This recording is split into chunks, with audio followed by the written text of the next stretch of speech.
I signed the divorce papers right there on the crisp white tablecloth, moving my pen smoothly past the untouched anniversary tiramisu. My husband Dante watched me with a smirk, his eyes gleaming not with regret, but with the thrill of a man who thinks he just pulled off the deal of a century. He thought he was discarding a barren wife to secure his legacy. He had no idea he was handing the keys to his destruction to the very woman who knew where all the bodies were buried. My name is Keisha, and at 34 years old, I am a forensic accountant who specializes in finding what powerful men try to hide. Tonight was supposed to be our 12th anniversary celebration at the Onyx, the most exclusive Black-owned restaurant in Los Angeles. I had arrived 15 minutes early, wearing a silk emerald dress that Dante used to say made me look like royalty. I had ordered his favorite bottle of vintage Cabernet and waited. Dante arrived 40 minutes late. He did not kiss me. He did not apologize. He did not even sit down immediately. He stood by the table adjusting the cuffs of his bespoke suit, a suit I knew I had paid for with my last bonus check, and looked at me with the cold detachment of a stranger. "Happy anniversary," I said, keeping my voice steady despite the knot tightening in my stomach. Dante finally sat down, but he waved away the waiter who approached with menus. "We are not eating," he said flatly. He reached into his briefcase, and instead of a jewelry box or a card, he pulled out a thick manila envelope and slid it across the table. It knocked over the small vase of roses, sending water spilling onto the linen. "What is this?" I asked, though the sinking feeling in my gut told me I already knew. "It is over, Keisha," Dante said. His voice was not loud, but it carried a cruelty that cut through the ambient jazz music. "I am filing for divorce. I need you to sign these. My lawyer drafted them this morning. It is a generous settlement considering you have contributed nothing to the sterling legacy." I stared at him. Nothing.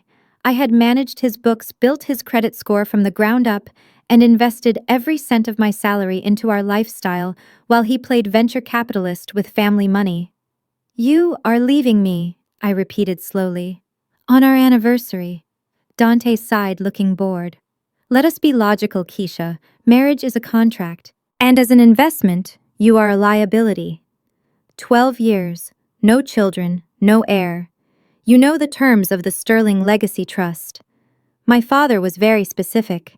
I knew the terms. The trust fund worth $50 million would only fully vest on Dante's 37th birthday next month if he could prove he had a biological male heir or a stable marriage with the potential for one. Since we had struggled with infertility for a decade, he was running out of time. "I am a man of significant standing," Dante continued, leaning back. "I need a woman who reflects my future, not my stagnant past. You are too old-fashioned, Keisha. Too safe. I need vitality. I need youth. And most importantly, I need a son." The cruelty was breathtaking. He was speaking about me as if I were a used car he was trading in. I looked around the restaurant. I saw the discreet glances from other tables. In our social circle, appearance was everything, and Dante was humiliating me publicly without a second thought. "Is there someone else?" I asked. Dante checked his watch. "Her name is Jasmine. She is 24. She is vibrant. And unlike you, she knows her duty as a woman." Jasmine, his executive assistant. The one I had hired 6 months ago because I thought she needed a break. The one I had mentored. I looked down at the papers. He was offering me nothing. No alimony, no share of the house, just my personal belongings and a swift exit. "If you do not sign now," Dante threatened, dropping his voice, "I will make this ugly. I will drag you through court until you are bankrupt. I will tell everyone about your medical inability to conceive. Do you really want your failure broadcasted to the entire church?" He knew exactly where to hit.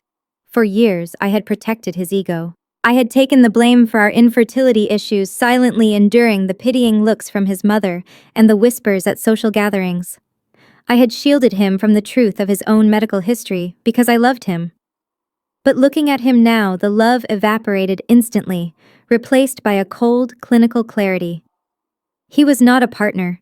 He was a target, and I was the best auditor in the city. I picked up the pen. "Fine," I said. Dante blinked, surprised by my lack of resistance. He had expected tears.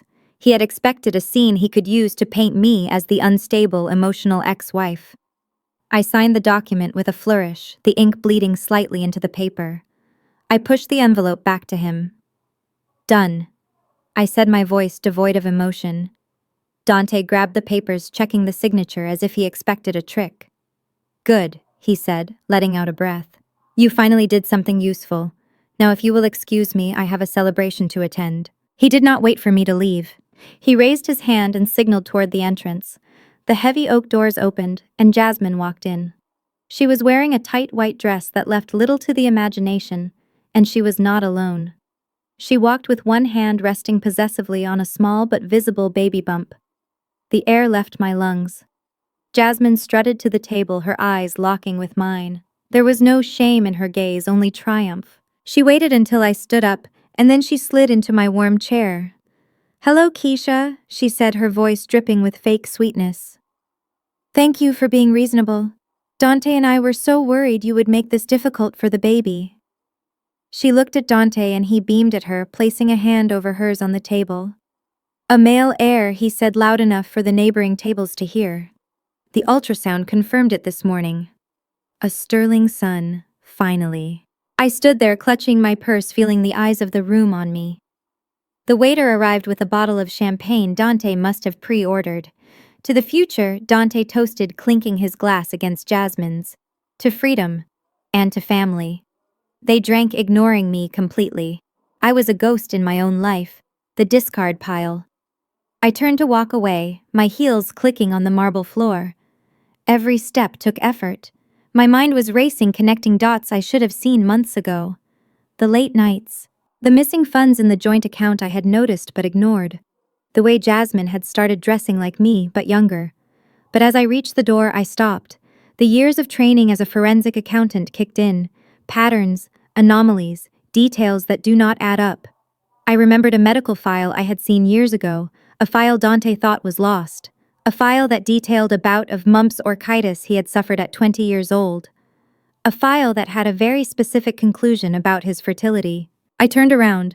I walked back to the table slowly.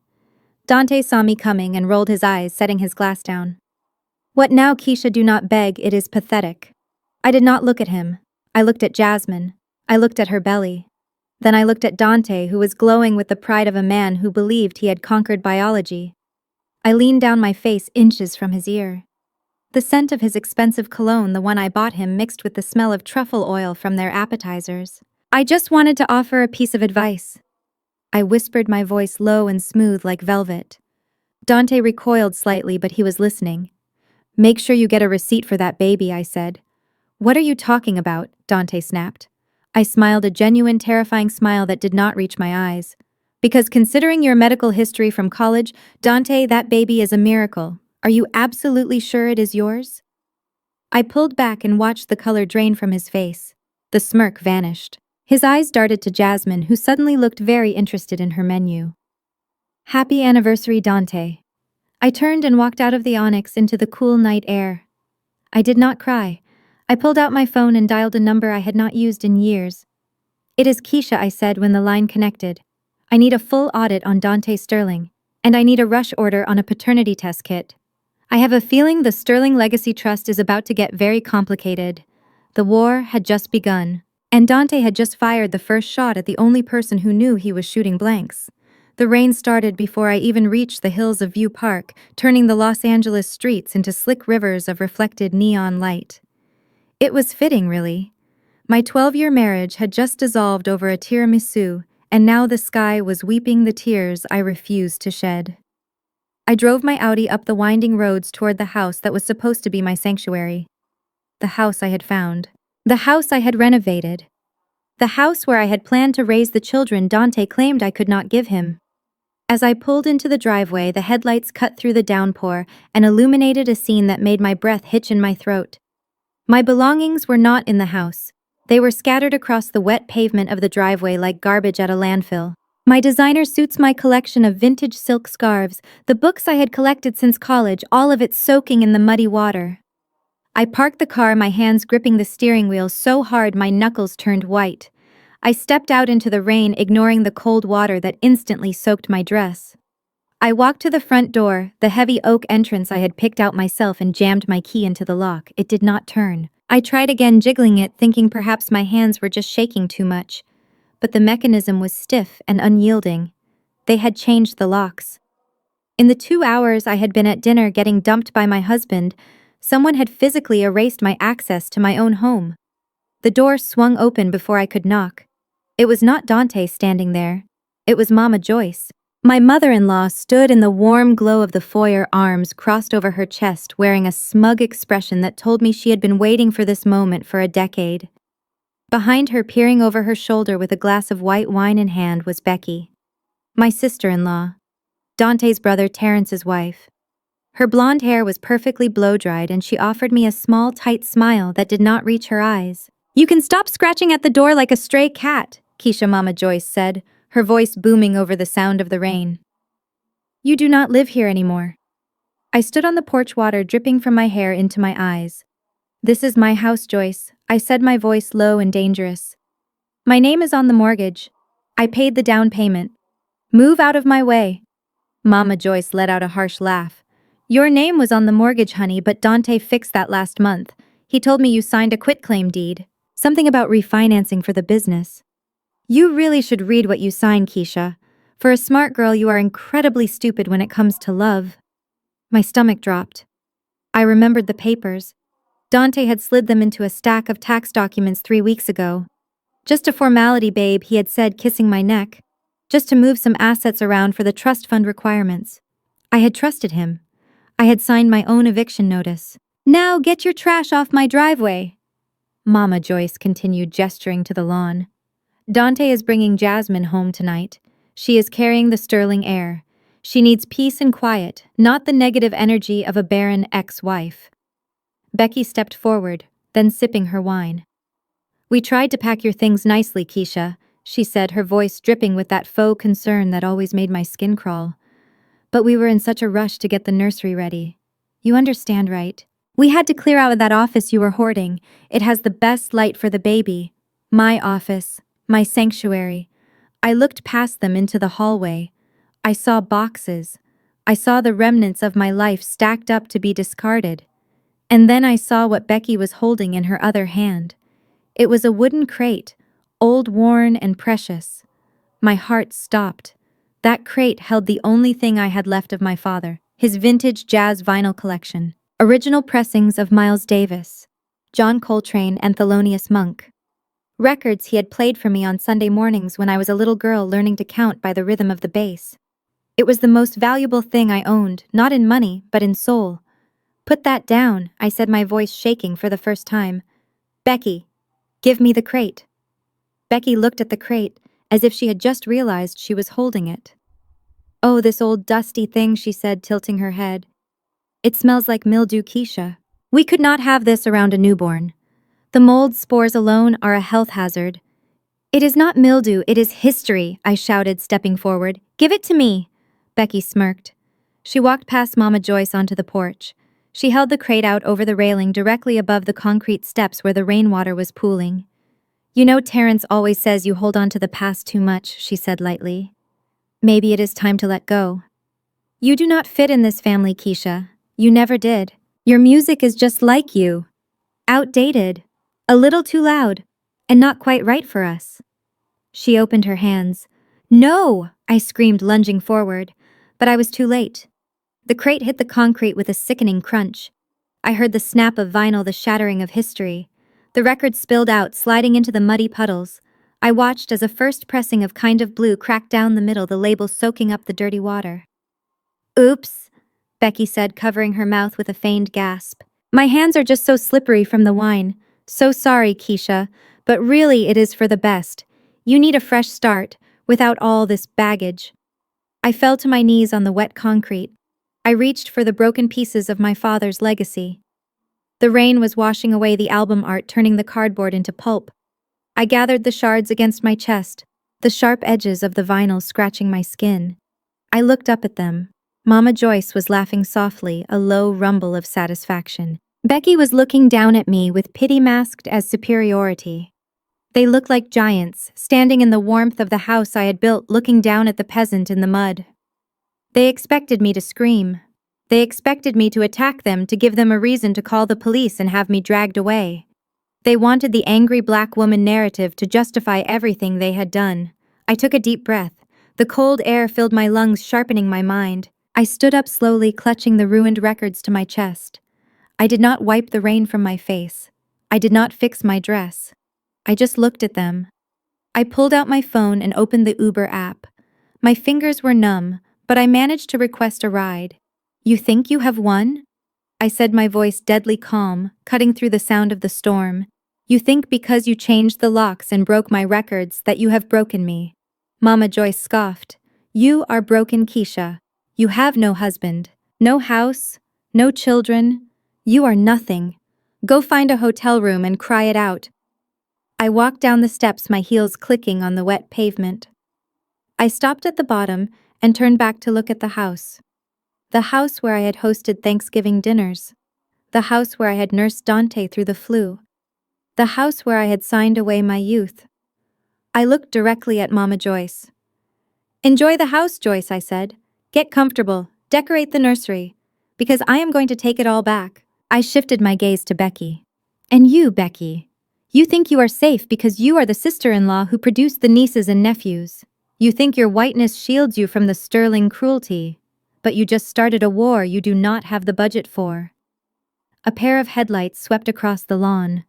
My ride was here. I opened the car door and placed the wet, broken records gently on the seat.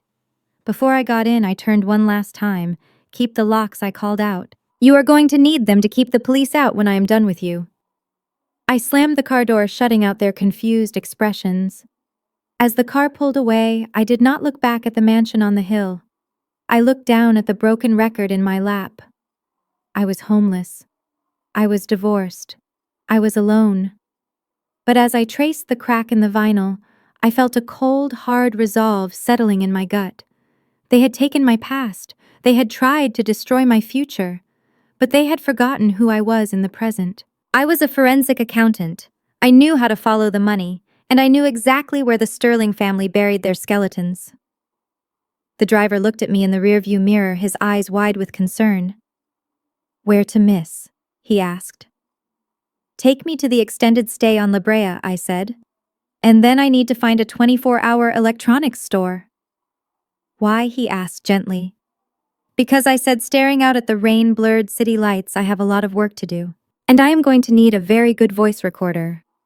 The eviction was the beginning, but the audit was coming.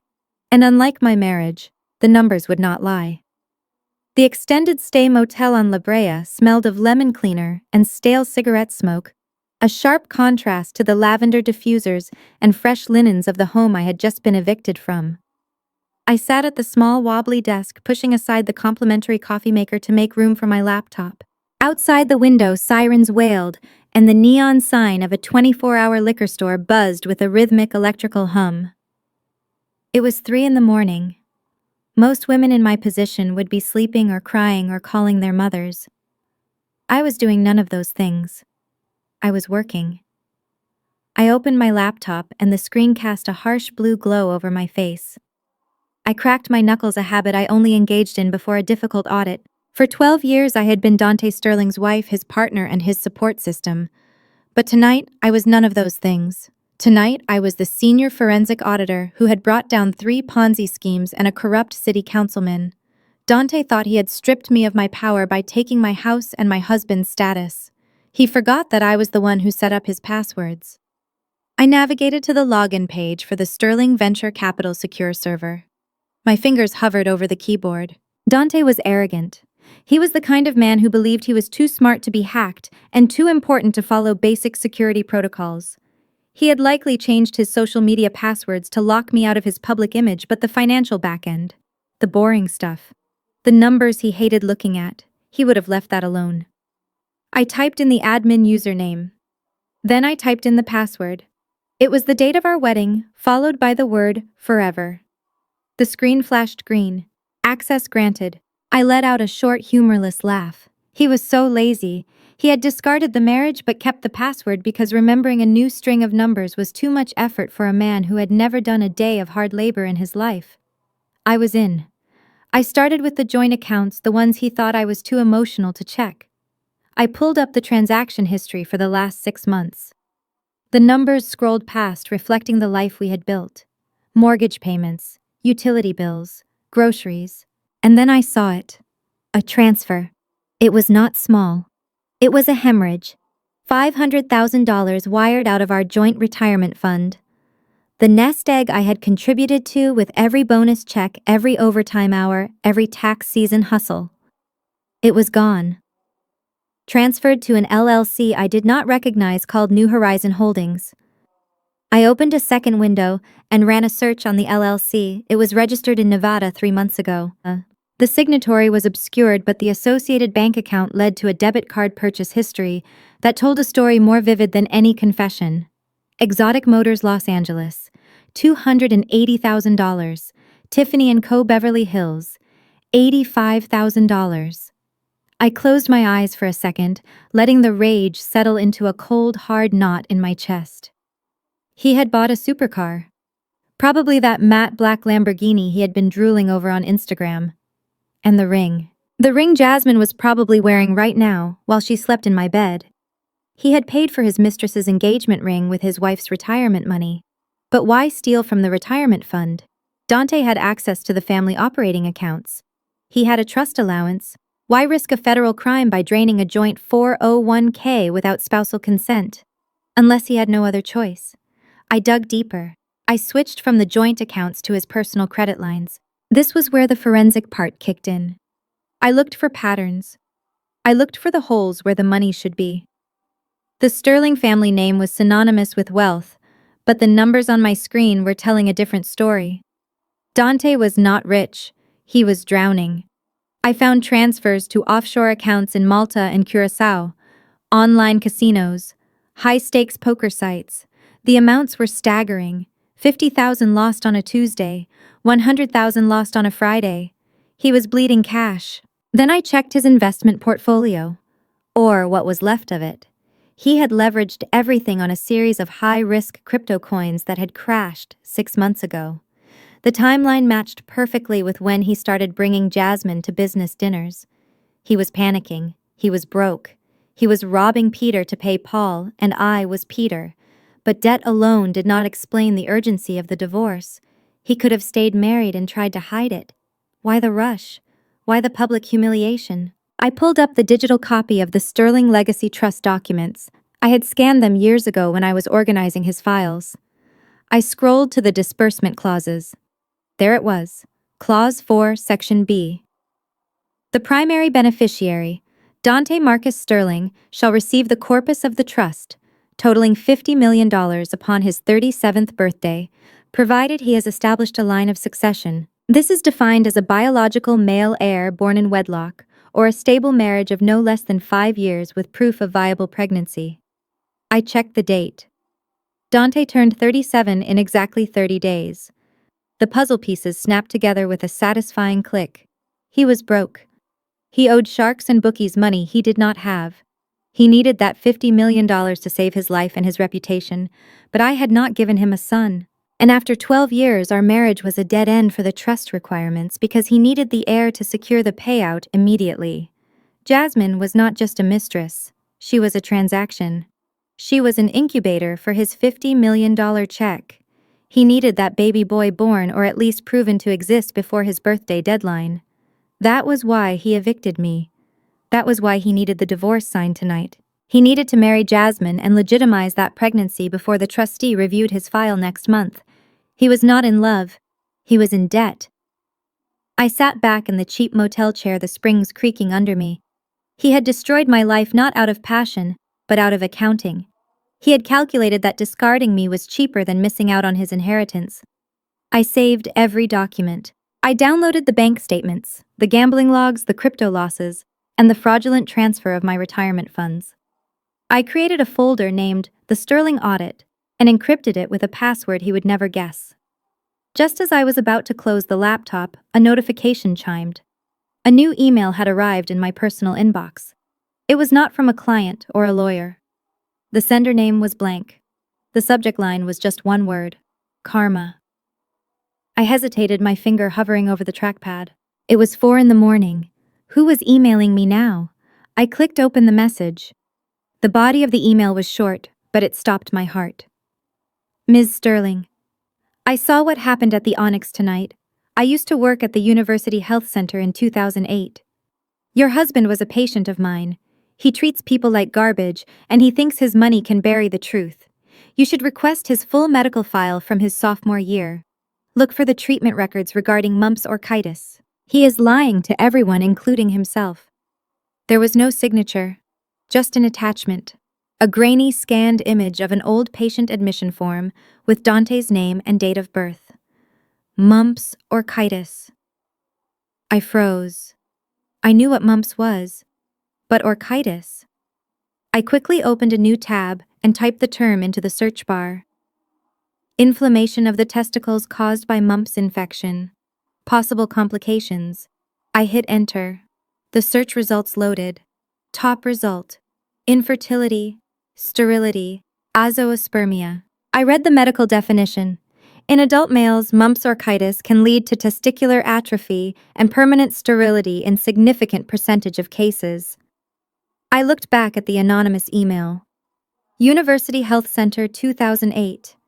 Dante would have been 20 years old. We met when he was 22. He had never mentioned this.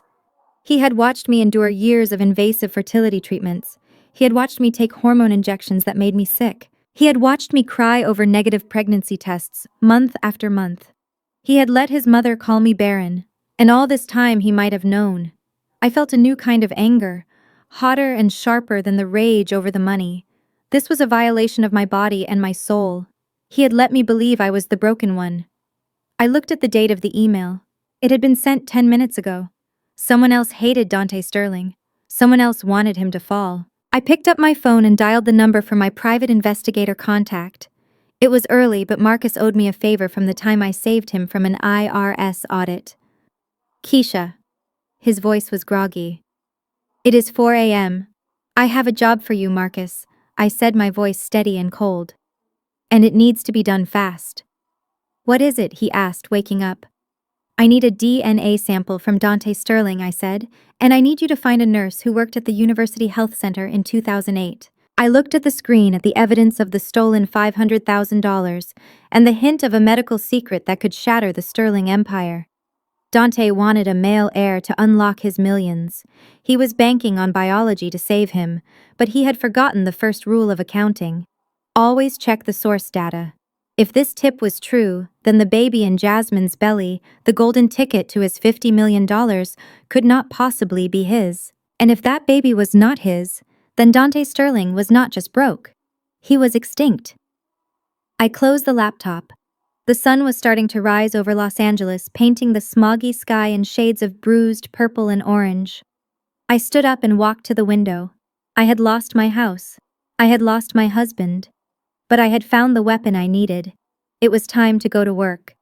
The invitation felt heavy in my hand like a physical brick of malice. Cream cardstock, gold leaf lettering, and a scent of expensive perfume that made me gag. It was a summons, not an invitation. The Sterling family cordially invites you to the gender reveal of the future heir. Below the printed text, Dante had scrawled a message in his jagged handwriting. Come see what a real woman looks like. He wanted me there. He wanted me to witness his victory lap. He wanted to rub my nose in his fertility and my failure. Most women would have burned the card. I filed it in my evidence folder. I drove my rental car up the familiar winding roads of View Park. The security guard at the gate hesitated when he saw me, but I flashed the invitation and he raised the bar. I parked down the street away from the valet stand, not wanting to hand my keys to anyone employed by my ex-husband. The walk to the house gave me time to steel my nerves. My former home had been transformed into a circus. Blue and pink balloons formed an archway over the front door. A red carpet ran up the driveway. Reporters from local black media outlets were setting up cameras on the lawn, jockeying for the best angle. This was not a family gathering. This was a press conference disguised as a party. Dante was not just celebrating a baby. He was broadcasting his eligibility for the $50 million trust fund. He needed the world to know the heir existed before the check cleared next month. I smoothed my dress. I had chosen a sleek white pantsuit, armored and professional. I was not here as the grieving ex-wife. I was here as the auditor. I needed to see the players on the board. I needed to see how they moved. I walked up the red carpet, ignoring the whispers. The guests were the elite of Los Angeles. Doctors, lawyers, influencers. People who had eaten at my table and drunk my wine for a decade. Now they looked at me with a mixture of pity and morbid curiosity. They parted like the Red Sea, afraid that my bad luck might be contagious. I reached the entrance where the grand double doors stood open. Standing guard like a bouncer was Terrence, Dante's older brother. Terrence had always been the bitter one. The one who worked hard but never got the glory. He was shorter than Dante, stockier, with eyes that always seemed to be counting other people's money. He blocked my path, crossing his arms over his chest. Well, well, well, Terrence sneered loud enough for the nearby guests to hear. If it is not the ghost of Christmas past, I did not think you had the nerve to show up, Keisha. I looked him in the eye. I was invited, Terrence. Besides, I have some paperwork Dante needs to sign for the asset division. I am just here to facilitate the transfer. Terrence laughed, a harsh barking sound. Asset division? You mean you are here to beg for scraps? You should have stayed in your motel room. This party is for people who contribute to the bloodline, not for dry branches like you. The insult was crude and predictable. Dry branch, barren, dead weight. He was attacking my womanhood because he could not attack my intelligence. Is that what you call it? I asked coolly. Contributing. I thought Dante was the one making the contribution. You seem very invested in his success, Terrence. Usually you hate it when Dante wins. Terrence's smile faltered for a fraction of a second. A flicker of something dark passed behind his eyes. I care about the legacy, he said stiffly. The sterling name must continue. And since you could not do the job, we had to bring in fresh talent. He stepped aside, mocking a bow. Go on in. Watch and learn, Keisha. Maybe you can take notes on how to keep a man happy. I walked past him, my head high. The foyer was unrecognizable. My carefully curated art collection was gone, replaced by massive portraits of Dante and Jasmine. The air smelled of lilies and arrogance. I moved through the crowd, scanning the room. I spotted Becky near the bar, my sister-in-law, Terrence's wife. She was holding court with a group of women from the charity league, laughing loudly. When she saw me, her eyes lit up with malicious delight. She whispered something to her friends, and they all turned to look at me. Becky detached herself from the group and glided toward me, holding 2 glasses of red wine. Keisha, she exclaimed, her voice pitch perfect with fake warmth. I am so surprised to see you. We thought you would be too devastated to come. You know, with the baby and everything. It must be so hard for you seeing Dante so happy. She stood too close, invading my personal space. I am fine, Becky, I said. I just came to drop off some documents. Oh, sure, documents, she said, nodding sympathetically. Just an excuse to see him one last time, right? It is sad, really, but do not worry. Jasmine is going to be a great mother. She has such a natural instinct, unlike some people who force it. She took a step closer, feigning a stumble. Her hand jerked forward.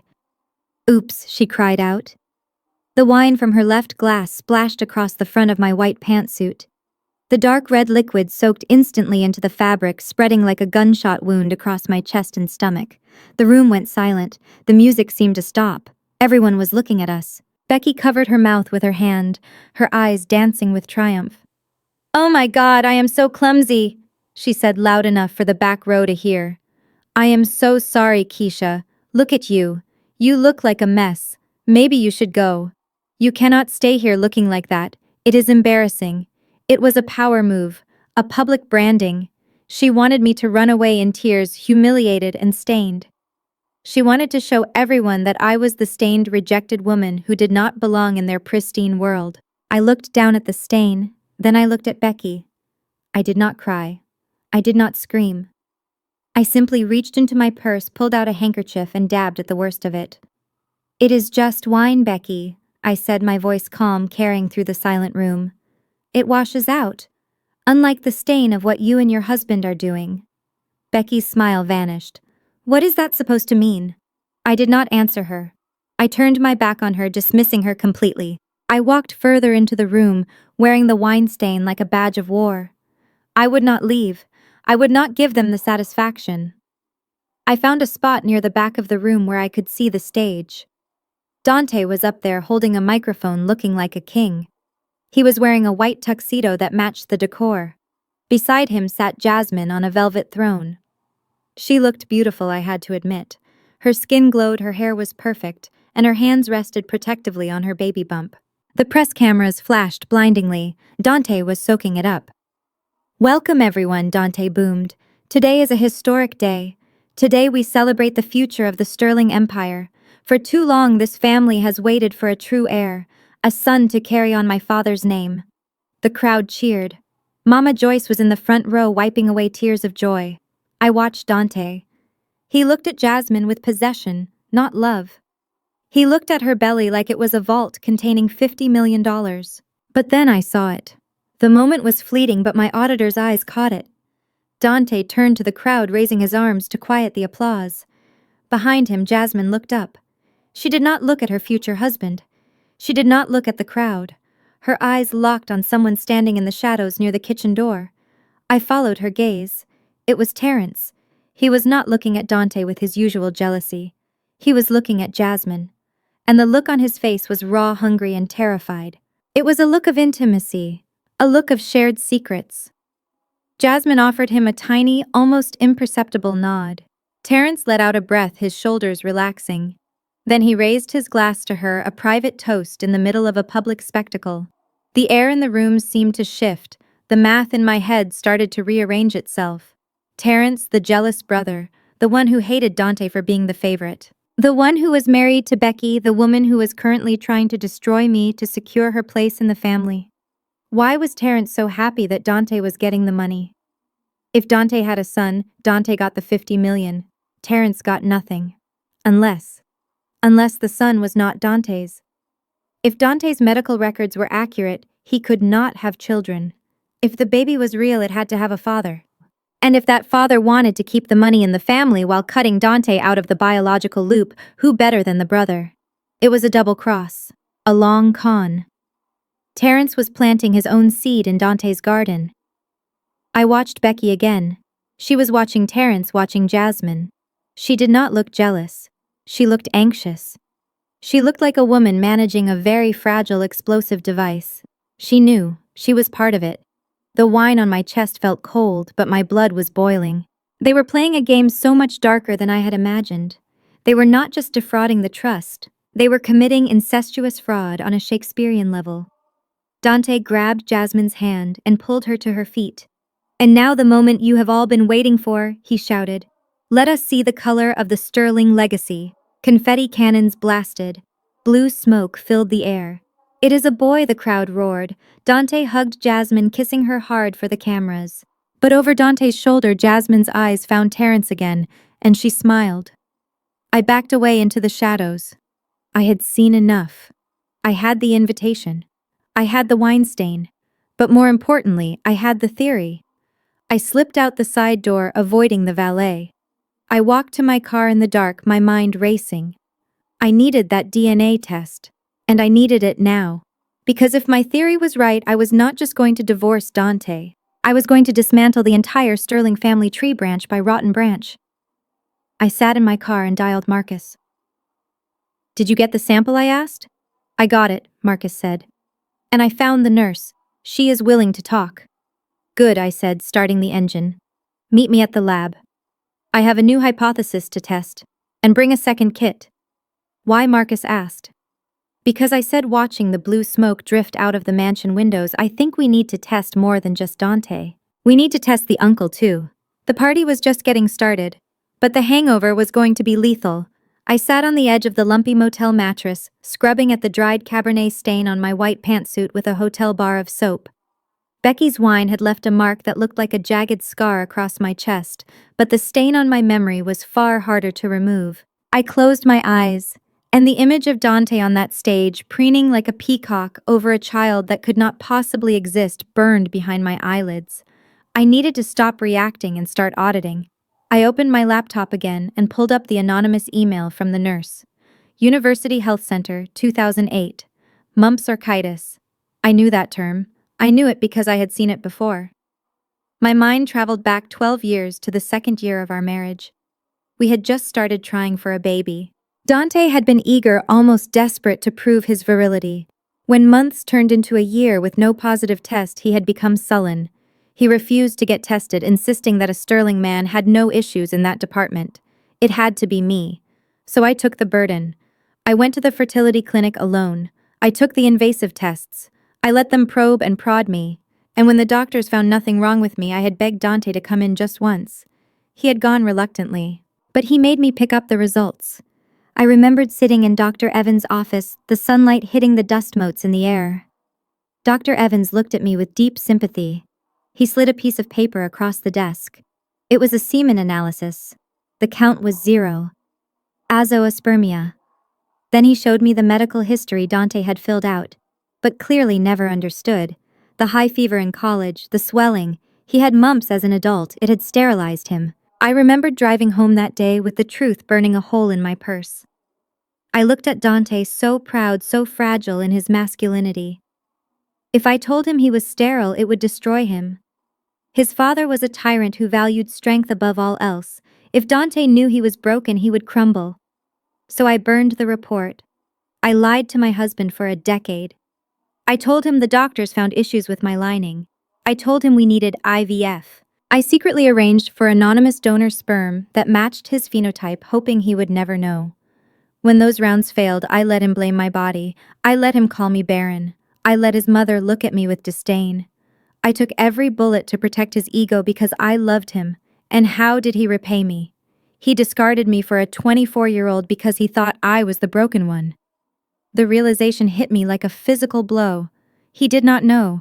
He truly believed that baby was his. He believed his swimmers had finally found the finish line, but if he was sterile, then who was the father? I picked up my phone and called Marcus. It was mid-morning now.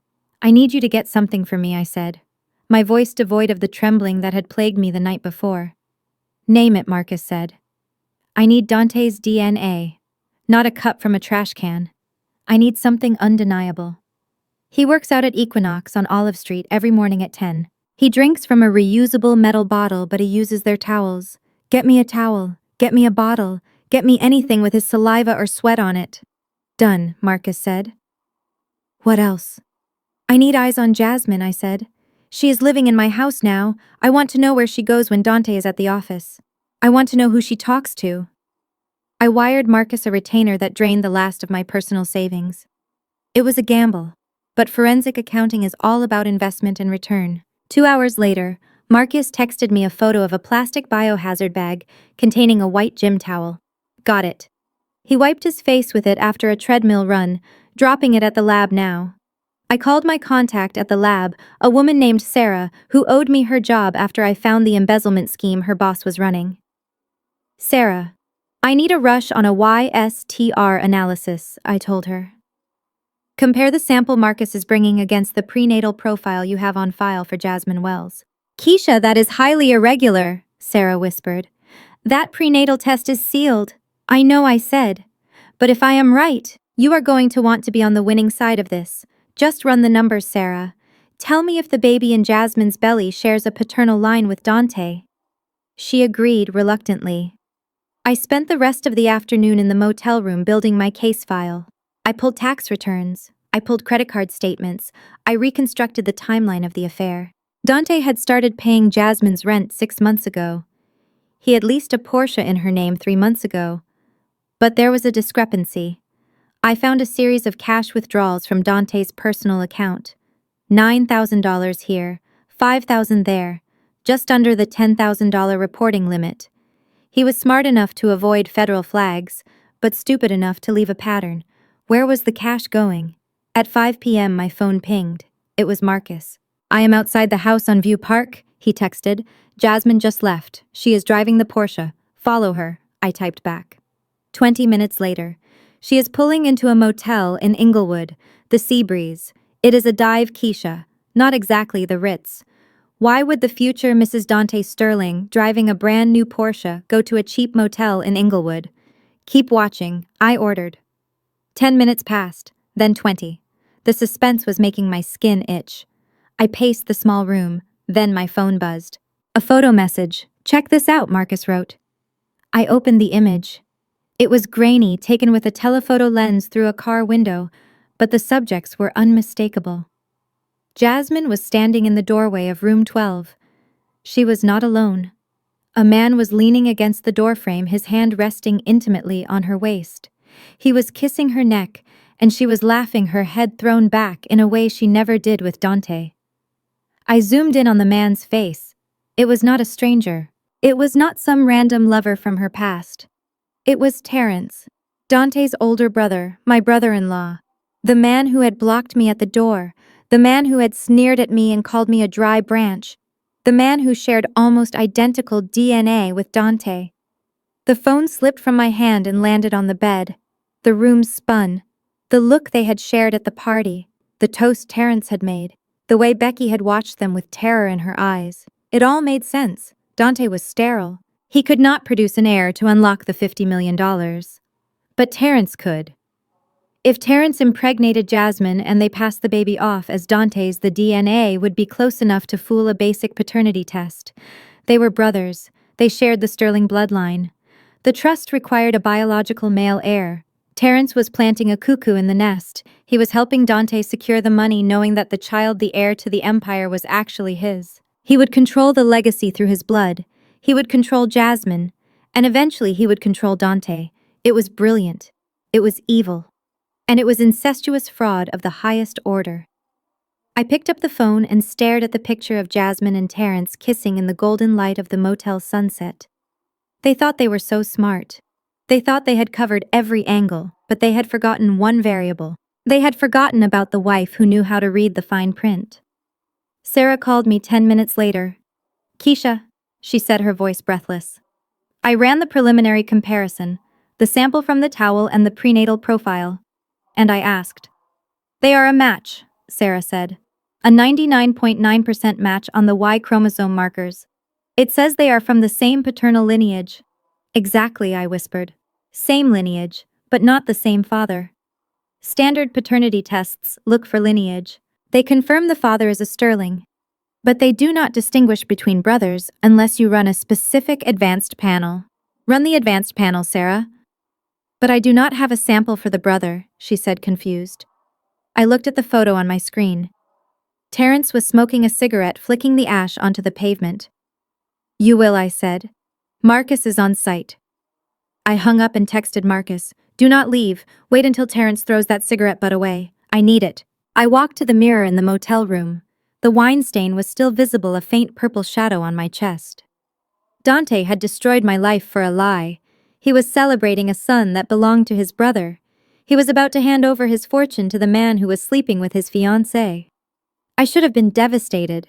I should have been heartbroken. Instead, I started to laugh. It was a low, dark sound that bounced off the cheap drywall. "Congratulations, Dante," I whispered to the empty room. "You finally got your family." And I was going to be the one to introduce them. The pieces of the puzzle were scattered across the cheap motel bedspread like shards of a broken mirror reflecting a family so twisted it made my stomach turn. I stared at the grainy photo of Terrence kissing Jasmine, and suddenly the last 12 years of family dinners clicked into a horrifying new focus. This was not just about lust, this was a coup. I thought back to every Thanksgiving, every Christmas, every birthday at the Sterling mansion. Mama Joyce sat at the head of the table like a queen, always serving Dante first, always praising Dante's investments, always fawning over Dante's suits. Terrence sat at the other end, often ignored, usually criticized. Terrence, the older brother who worked a mid-level management job. Terrence, who drove a leased Lexus while Dante bought cash Porsches. Terrence, who had to beg Mama Joyce for a loan to fix his roof while Dante got $50,000 birthday checks. Mama Joyce had created this monster. She had pitted her sons against each other since the cradle, anointing Dante the Golden Prince and casting Terrence as the spare. She had bred a resentment in Terrence so deep and toxic, it had metastasized into this elaborate, incestuous scheme. He wanted what Dante had. He wanted the money, the power, and the respect. And since he could not earn it, he was going to steal it using his own biological material. But the most chilling realization was Becky. I paced the small room, my mind racing. Becky was Terrence's wife. She was a woman who prided herself on appearances. She was the head of the PTA. She volunteered at the animal shelter. She was the picture of suburban white perfection, desperately trying to fit into the black aristocratic world of View Park. Why would she tolerate her husband sleeping with a 24-year-old Instagram model? Why would she stand by and watch Jasmine carry her husband's child and pass it off as Dante's? Because Becky was tired of being the poor relation. I remembered a conversation from 3 months ago.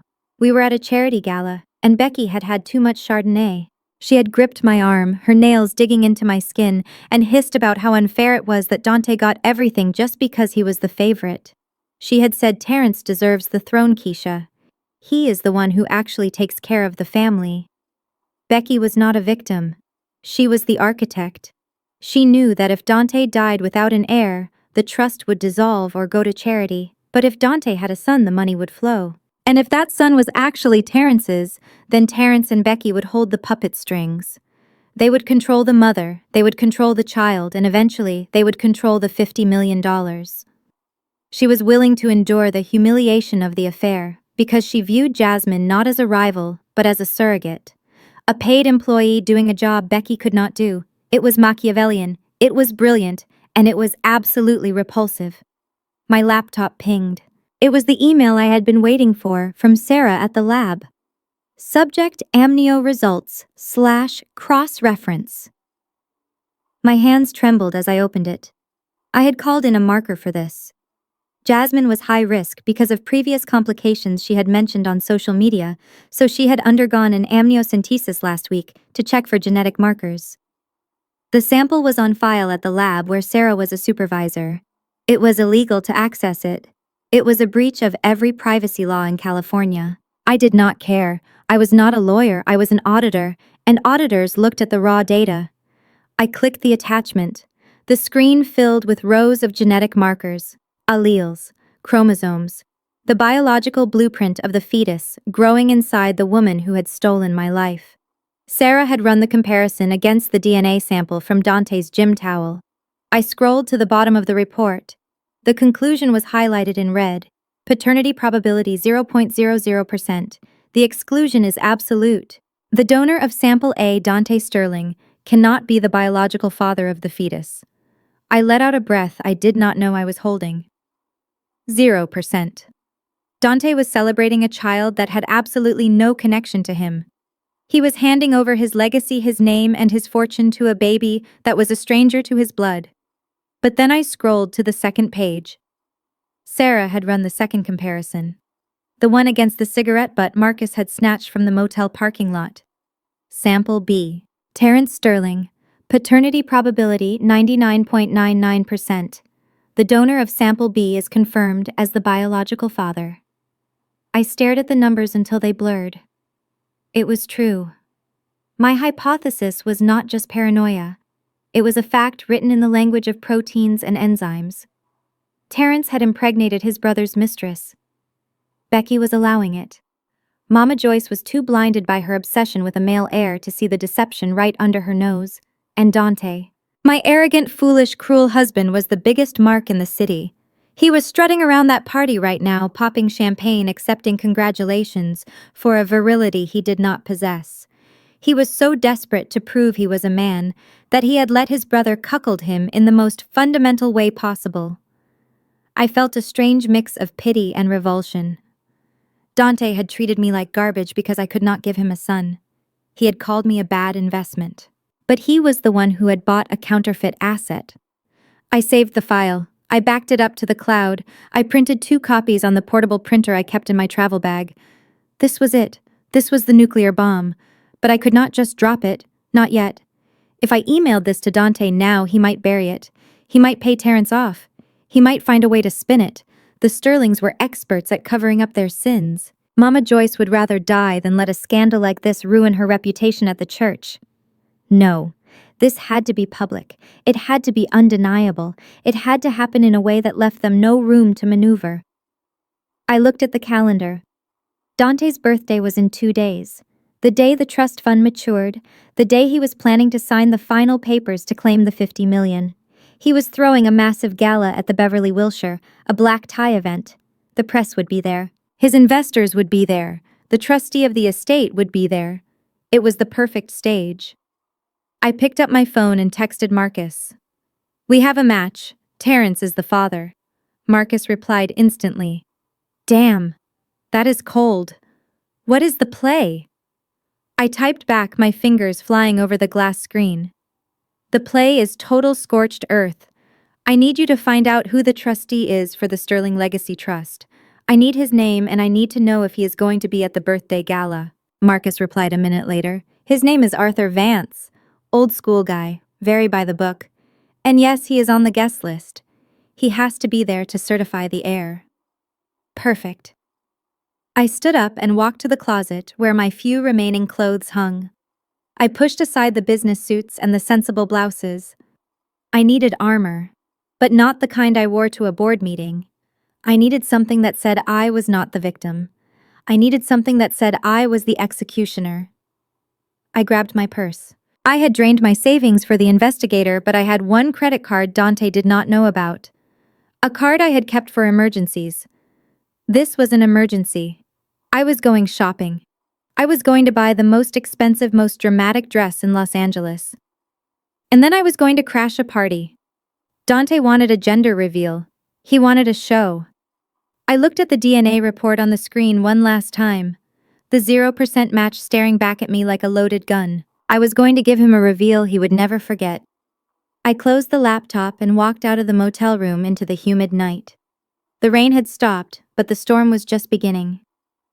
The morning before Dante's 37th birthday, the sun beat down on the glass facade of my independent consulting office in downtown Los Angeles.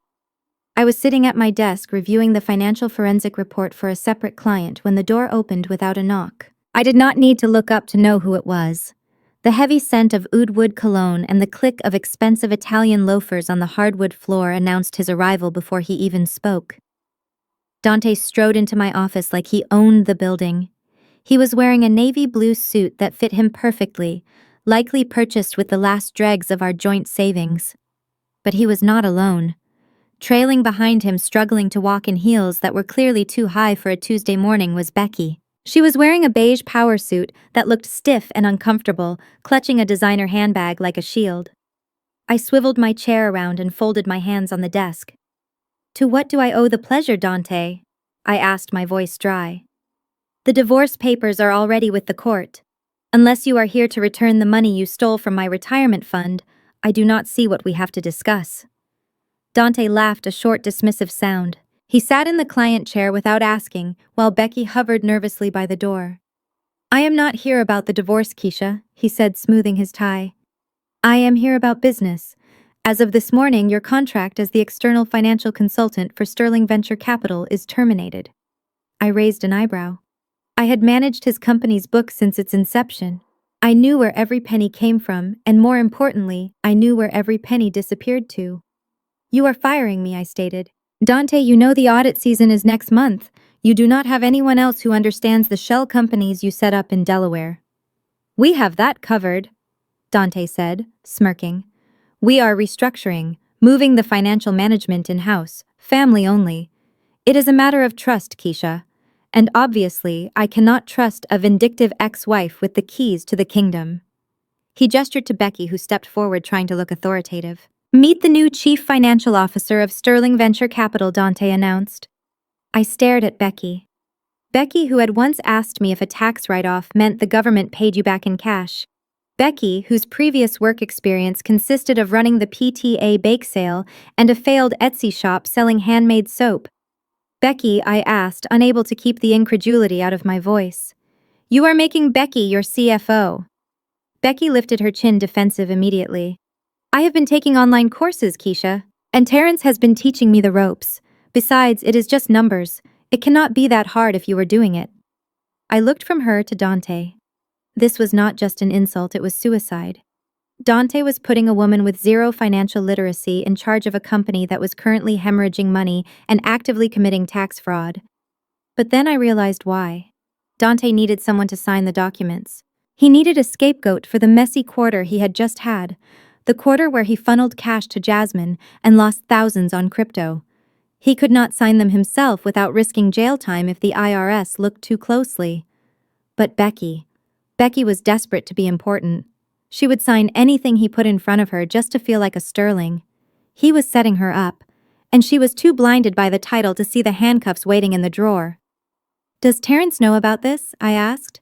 "It was Terrence's idea," Becky said smugly. "He wants to keep the money in the family. We do not need outsiders looking at our books anymore." I leaned back in my chair. A slow, cold smile spread across my face. They had just handed me the final nail for their coffin. "Very well," I said. "I will forward all the current ledgers to Becky's email." "Good luck, Becky. You are going to need it, especially with the new tax compliance regulations. Make sure you review the Section 409 evaluations carefully before you sign off on the executive bonuses." Becky blinked clearly, having no idea what I was talking about. "Oh, I will," she said breezily. "Just send the files." Dante stood up, buttoning his jacket. "We are done here, Keisha. Clear your things out of the server by noon. After tomorrow, everything changes. The trust fund clears, I get my 50 million, and you will just be a footnote in my biography." He walked to the door, Becky following like a loyal puppy. Before they left, Dante turned back. "Do not try anything stupid," he warned. "You are out of the game." The door clicked shut. I sat in the silence of my office for a long moment. Out of the game.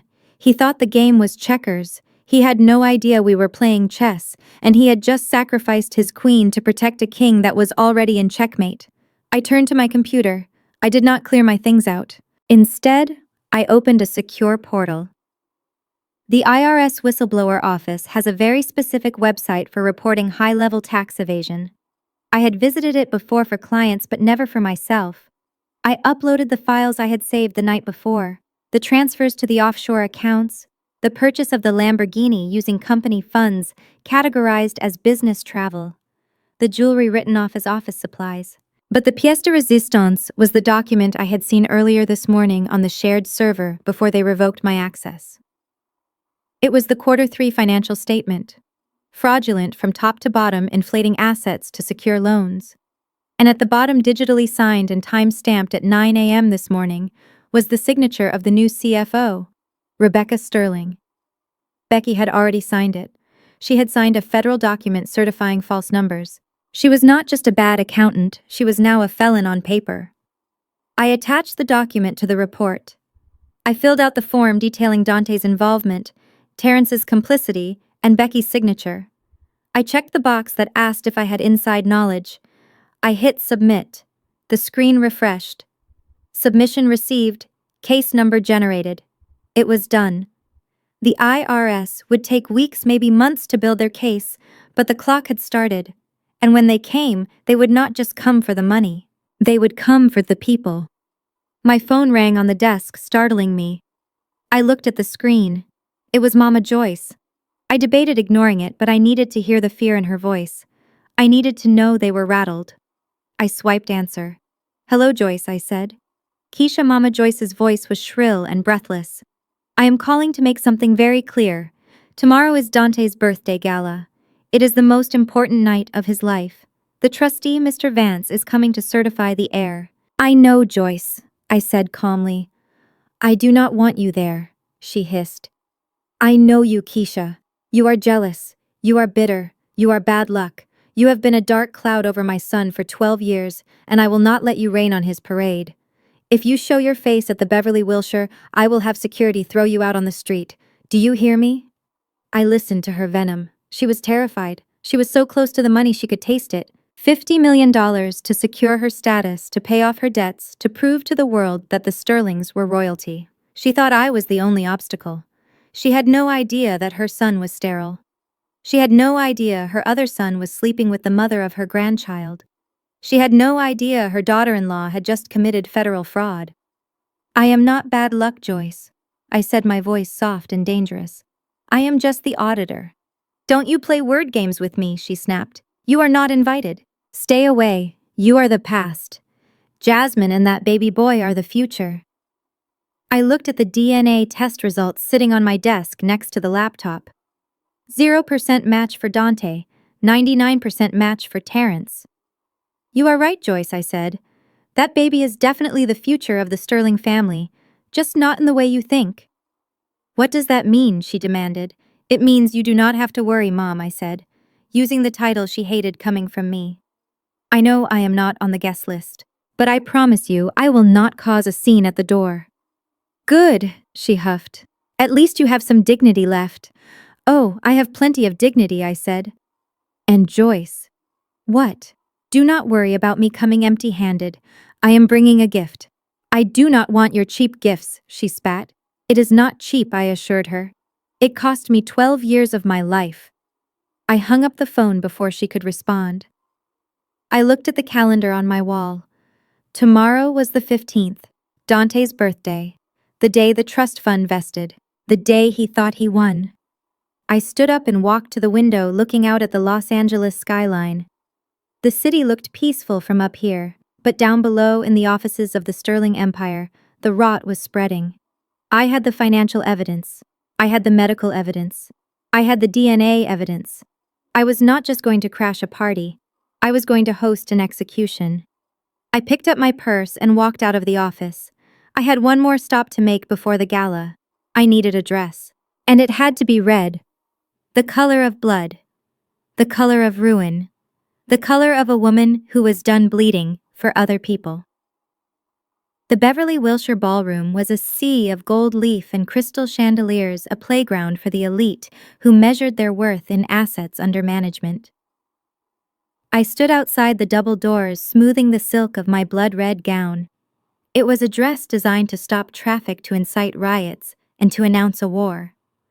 I checked my reflection in the brass handle. The woman staring back was not the weeping wife who had been discarded at the Onyx. She was the auditor, and she was here to balance the books. I pushed the doors open. The noise of the party washed over me, a cacophony of laughter, clinking glasses, and a live jazz band playing a tune that felt mockingly upbeat. The room was packed with the who is who of Black Los Angeles. Tech moguls, real estate tycoons, and the social climbers who clung to them like barnacles. In the center of it all, bathed in the spotlight of 1,000 crystals, was Dante. He stood on a raised stage holding a champagne flute, looking like the king of the world.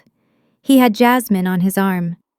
She was draped in white sequins, a virginal costume that clashed with the smugness of her smile.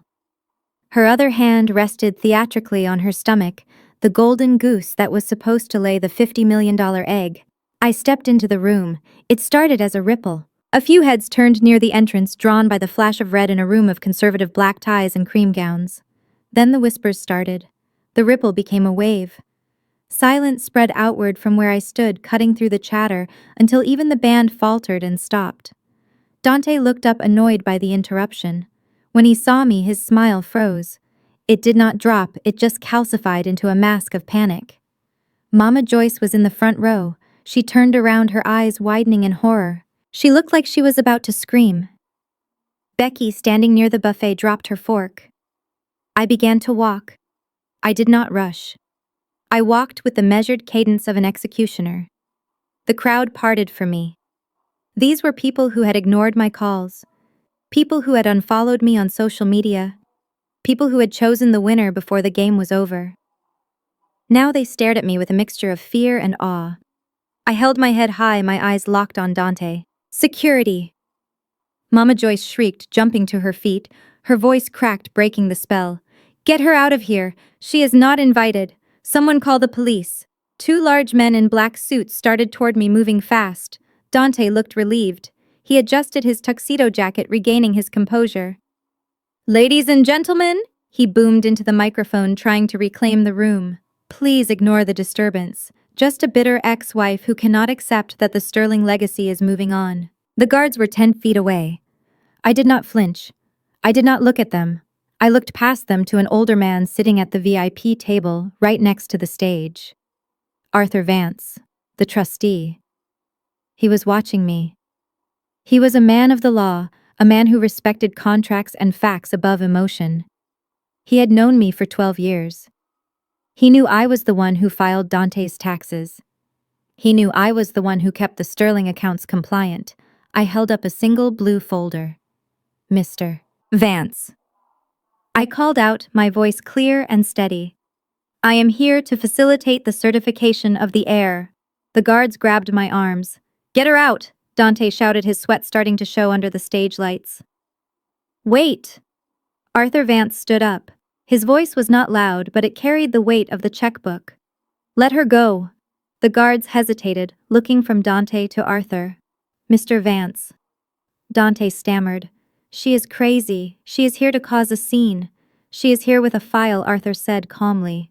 "And since I am about to sign over $50 million based on the existence of a biological heir, I think I would like to see what is in that folder. Let her speak." The guards released me. I brushed off my sleeves, pretending to remove lint. I nodded at Arthur, a professional acknowledgement between colleagues.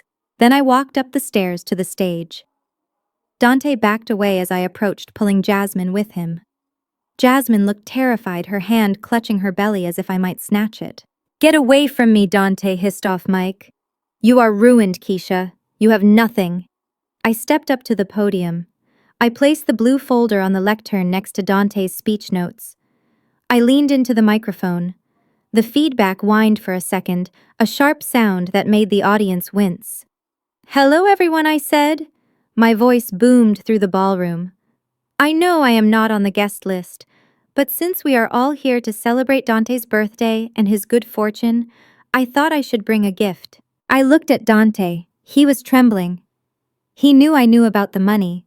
He knew I knew about the fraud, but he still thought this was just about numbers. He had no idea I was about to hit him with biology. "Dante has been telling you all about his legacy," I continued. "He has been telling you about the son he has always wanted, the son who is going to carry on the Sterling name." I gestured to Jasmine. "She is beautiful, isn't she? And that baby. A miracle. Truly." Dante's eyes narrowed. "What are you doing, Keisha?" "I am just marveling at science, Dante," I said. "Because you see, I found something interesting in the archives, a piece of history you seem to have forgotten. Or maybe you just hoped it would stay buried." I turned to the AV technician, who was standing in the wings looking confused. I held up a flash drive. "Play it," I said. The technician looked at Dante. "Don't you dare!" Dante screamed, lunging for me. Arthur Vance slammed his hand on the table. "Play it," he ordered. The technician scrambled to plug the drive into the console. Dante froze halfway to me, realizing that tackling me on stage in front of the trustee would be the end of him. He stood there, panting, his eyes wild. Behind me, the massive projection screen that had been cycling through photos of Dante descended. The room went dark.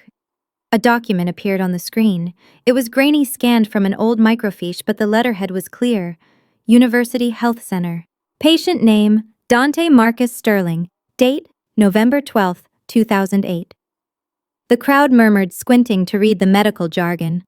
"For those of you who do not have a medical degree," I said, my voice cutting through the darkness. "Let me read the diagnosis. Acute mumps orchitis." I paused, letting the words settle. "And the prognosis, signed by Dr. Evans." The screen zoomed in on the handwritten notes at the bottom. "Patient advised of significant testicular atrophy. Semen analysis confirms azoospermia. Condition is likely permanent. Patient is sterile." The silence in the ballroom was absolute. It was a vacuum that sucked the air out of the room. Sterile. The word hung there, massive and undeniable. I turned to Dante. He was staring at the screen, his mouth open, his face the color of ash. He looked like a man who had just watched his own execution. "You want a male heir, Dante?" I asked softly into the microphone. "You want a son to carry on your bloodline." I pointed at the screen. "According to your own doctors, that is biologically impossible. You cannot have children, Dante. You never could." I looked out at the crowd, at the hundreds of shocked faces. "So if Dante is sterile," I asked, allowing the question to hang in the air like a guillotine blade, "then who exactly is the father of the baby in Jasmine's stomach?" Dante turned slowly to look at Jasmine. She was shaking her hands, covering her mouth, her eyes wide with terror. "It is a lie," Dante whispered, but his voice was amplified by the microphone I was still holding. "It is a lie. She is lying." "Is it?" I asked. "Or is it the only truth you have heard in 12 years? I reached into the folder and pulled out the second document. "I anticipated you might be skeptical, Dante. So I ran a test. A DNA test." I held the paper up. Would you like to see the results? The room erupted. People were standing up, straining to see. Reporters were flashing their cameras frantically. Mama Joyce had collapsed into her chair, fanning herself. This was the moment, the point of no return. I handed the paper to Arthur Vance, who was standing at the edge of the stage, his hand outstretched. He took it. He adjusted his glasses. He read the conclusion. Then he looked up at Dante. His expression was not angry, it was disappointed and final. Mr. Sterling, Arthur said, his voice calm but devastating. We have a problem. Dante looked from the screen to me, to Jasmine. The arrogance was gone. The king was naked, and I was just getting started. That document is a forgery, Dante screamed into the microphone, his voice cracking with desperation, sending feedback screeching through the speakers. It is a fake. She printed it at home to humiliate me. Look at her. She is jealous. She is crazy. She cannot stand that I moved on and found a woman who could actually give me what I needed. He turned to the crowd, his face slick with sweat, eyes darting from face to face, looking for anyone who would believe him. I am a man, he shouted, thumping his chest. I am a Sterling. Of course I can have children. Do not believe this bitter, barren woman. She is trying to steal my moment. She is trying to steal my legacy. I stood perfectly still on the stage watching him unravel. It was pathetic. He was fighting a war against science with nothing but his ego. I looked over at Arthur Vance. The trustee was not looking at Dante. He was looking at the screen still displaying the medical diagnosis of sterility. He was a man who dealt in facts, and the fact on the screen was damning. Mr. Vance. I said, my voice calm and amplified, cutting through Dante's hysterics. I anticipated he would say that. Denial is the first stage of grief after all. And Dante is grieving the loss of $50 million. Dante lunged toward me again, but this time he was stopped not by the guards, but by the sheer weight of the silence in the room. Everyone was waiting. They knew I had more. You say that medical record is old, Dante, I continued. You say it is fake. So let us look at something current. Let us look at something undeniable. I signaled the technician. The image on the screen changed. It was no longer the old medical record. It was a brand new document. The letterhead was from the most reputable genetic testing lab in California. The date was yesterday. Dante froze, staring up at the projection. This is a prenatal DNA test, I explained, walking around the podium so nothing stood between me and the audience. It compares the genetic markers of the fetus currently inside Jasmine Wells with a DNA sample I obtained from you, Dante. I pointed to the first column of numbers. As you can see, the alleles do not match, not at a single marker. The probability of paternity is 0%. The crowd gasped. It was a collective intake of breath that sucked the oxygen out of the ballroom. 0, Dante, I said. That baby has absolutely no biological connection to you. You are not the father. You never were. You are just the bank account. Dante shook his head slowly, his eyes wide and unseeing. No, he whispered. No, she is pregnant. It is my son. I saw the ultrasound. You saw a picture, I corrected him. You saw what you wanted to see. But science does not care what you want. I turned to Jasmine. She was still sitting on her velvet throne, but she looked like she wanted to disappear into the floor. She was weeping silently, her mascara running down her face in black streaks. But here is the interesting part, I said, raising my voice slightly. Because when I saw the initial results, I was confused. The baby did show markers consistent with the Sterling family line. It had the Sterling nose, so to speak. Just not your nose, Dante. I signaled the technician one last time. The screen refreshed. A new column of numbers appeared next to the first one. Sample B. So I ran a second comparison, I said. I compared the baby's DNA against another member of the Sterling family. Someone who has always been close to you. Someone who has always wanted what you have. The name appeared on the screen in bold black letters. Father Terrence Sterling. Probability of paternity 99.99%. The room exploded. It was not a gasp this time. It was a roar. Chairs scraped against the floor as people stood up to get a better look. Phones were raised, recording every second of the catastrophe. Dante stared at the screen.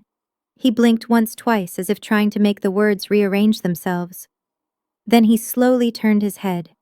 He looked toward the back of the room where Terrence was standing near the kitchen doors. Terrence looked like a deer in headlights. His face was a mask of pure terror. He had been caught in the most public way possible. The glass of scotch he had been holding slipped from his fingers and shattered on the floor. "You," Dante whispered. It wasn't a question. It was a realization so profound, it seemed to physically stagger him. "You slept with her." Terrence took a step back, raising his hands. "Dante, listen. It was for the family. We had to do it. You couldn't produce the heir. We needed the money." Dante roared. "We needed the money." Suddenly there was a shriek from the side of the room. Becky, Terrence's wife, the woman who had poured wine on me less than an hour ago, erupted. She wasn't looking at Terrence. She was looking at Jasmine. "You stupid girl," Becky screamed, her face contorted with rage. "You promised you would be careful. You promised no one would find out." She lunged at Jasmine. Becky grabbed Jasmine by her sequined hair and yanked her off the throne. Jasmine screamed, clutching her belly. "You ruined everything!" Becky yelled, slapping Jasmine across the face. "We were supposed to get the money. We were supposed to be set for life. You incompetent little tramp." The crowd surged back, creating a circle around the violence. Waiters dropped their trays. Mama Joyce stood up from her front row seat. She looked from Dante to Terrence to the screen that still displayed the evidence of her son's betrayal. Her hand went to her chest. Her face turned a terrifying shade of gray. "My boys," she gasped. "My legacy." She collapsed. It was a theatrical fall, slow and graceful, but the thud when she hit the carpet was real enough. Mama Dante shouted, turning away from me. But he didn't go to his mother. He looked at Terrence. The brother who had always been jealous. The brother who had smiled at him at Thanksgiving while sleeping with his mistress. The brother who had planted his own child in Dante's life to steal his inheritance. A primal sound ripped from Dante's throat. It wasn't a word. It was the sound of an animal that had been trapped and wounded. He charged. Dante flew off the stage, clearing the stairs in a single leap. He lowered his shoulder and plowed into Terrence, sending them both crashing into the buffet table. Silver platters of shrimp and roast beef went flying. The ice sculpture of a baby angel shattered. Dante was on top of Terrence, punching him repeatedly in the face. "You traitor!" Dante screamed, each word punctuated by a fist connecting with flesh. "You slept with her! You stole my life!" Terrence fought back, bloody and desperate. "I did it for us," he yelled, spitting blood. "You are a mule, Dante. You are a mule. I gave you a son." Dante grabbed a silver serving fork from the table and raised it. Security guards swarmed them, pulling Dante off his brother. Dante kicked and thrashed, his tuxedo torn, his shirt stained with his brother's blood. I watched from the podium. I stood untouched above the chaos. The red dress flowed around me like a pool of blood. Arthur Vance stood next to me, shaking his head slowly. "Disgraceful," he muttered. "Absolutely disgraceful." The police sirens began to wail in the distance. I looked down at the brawl. Becky was sobbing on the floor, her Chanel suit ruined. Jasmine was curled in a ball, protecting the baby that had caused the end of an empire. Mama Joyce was being fanned by a terrified caterer. And Dante, the man who had thrown me away like trash, was being restrained by 3 guards screaming threats at his own blood. I leaned into the microphone one last time. "Happy birthday, Dante," I said softly. I picked up my blue folder and walked down the stairs. The sea of guests parted for me again, but this time there was no pity in their eyes. There was only fear. I walked out of the ballroom, leaving the Sterling family to destroy itself in the wreckage of their own lies. The party was over, but I had one more envelope in my purse, and the night was still young. The brawl at the buffet table was ugly and desperate, the kind of violence that only happens when blood turns against blood. Security guards were finally dragging Dante off Terrence, but the damage was done. Terrence's face was a mask of red, and Dante's white tuxedo was ruined, torn at the shoulder and splattered with the cocktail sauce from the shrimp tower. The room was filled with the heavy panting of the 2 brothers and the shocked murmurs of the elite who had never seen a dynasty collapse in real time. But it was Becky who commanded the next act. She was not rushing to aid her husband. She was not trying to calm the situation. She was standing over the wreckage of the ice sculpture, her face contorted into a snarl that stripped away every layer of her suburban PTA mom persona. The veneer of the dutiful sister-in-law cracked and fell away, leaving something raw and greedy underneath. "You idiot!" she screamed, kicking Terrence in the leg while he lay gasping on the floor. "You absolute moron! I told you to be careful. I told you to stick to the plan." The room went quiet again. The silence was heavy, suffocating. Even Dante stopped struggling against the guards to look at her. "The plan," Dante wheezed, spitting blood onto the carpet. Becky realized too late that she had spoken aloud. Her eyes darted around the room, landing on the horrified faces of her social circle. She tried to pull the mask back up, tried to smooth her hair and soften her expression, but the adrenaline had betrayed her. "I just meant," she stammered, backing away. "I meant we wanted to help you, Dante. We wanted the family to be secure." "Help me?" Dante asked, his voice rising in disbelief. "You watched him sleep with my fiancé. You watched him plant his child in my house, and you call that help? Keisha, make it stop." It was Mama Joyce. She was still in her chair, clutching her chest, her eyes wide and glassy. She looked at me, not her sons. She looked at me like I was the only adult in the room, like I could wave a wand and put the genie back in the bottle. I ignored her. I looked at Becky. "You were not trying to help Dante. Were you, Becky?" I said, my voice amplified by the microphone I still held. "You were trying to cash out." I signaled the technician. The screen behind me flickered. The DNA results vanished, replaced by a spreadsheet, a forensic accounting of the last 48 hours. "Since Dante fired me yesterday and appointed you as the new CFO, I continued walking to the edge of the stage. I decided to take a look at your first executive actions." "You were very busy this morning, Becky." The spreadsheet showed a series of wire transfers. Massive ones. Becky turned pale. "At 9:15 this morning, shortly after you signed the fraudulent tax documents," I said, pointing to the screen, "you authorized a transfer of $2 million from the Sterling Venture operating account to a shell company in the Cayman Islands." I looked at the crowd. "Anyone want to guess who owns that shell company?" I clicked the remote. A document of incorporation appeared. The owner was not Dante. It was not even Terrence. It was Rebecca Sterling. The crowd gasped. Becky had not just been complicit in the paternity fraud. She had been actively looting the company while the brothers were distracted by the baby drama. She knew the house of cards was going to fall eventually, and she had decided to grab the silver on her way out the door.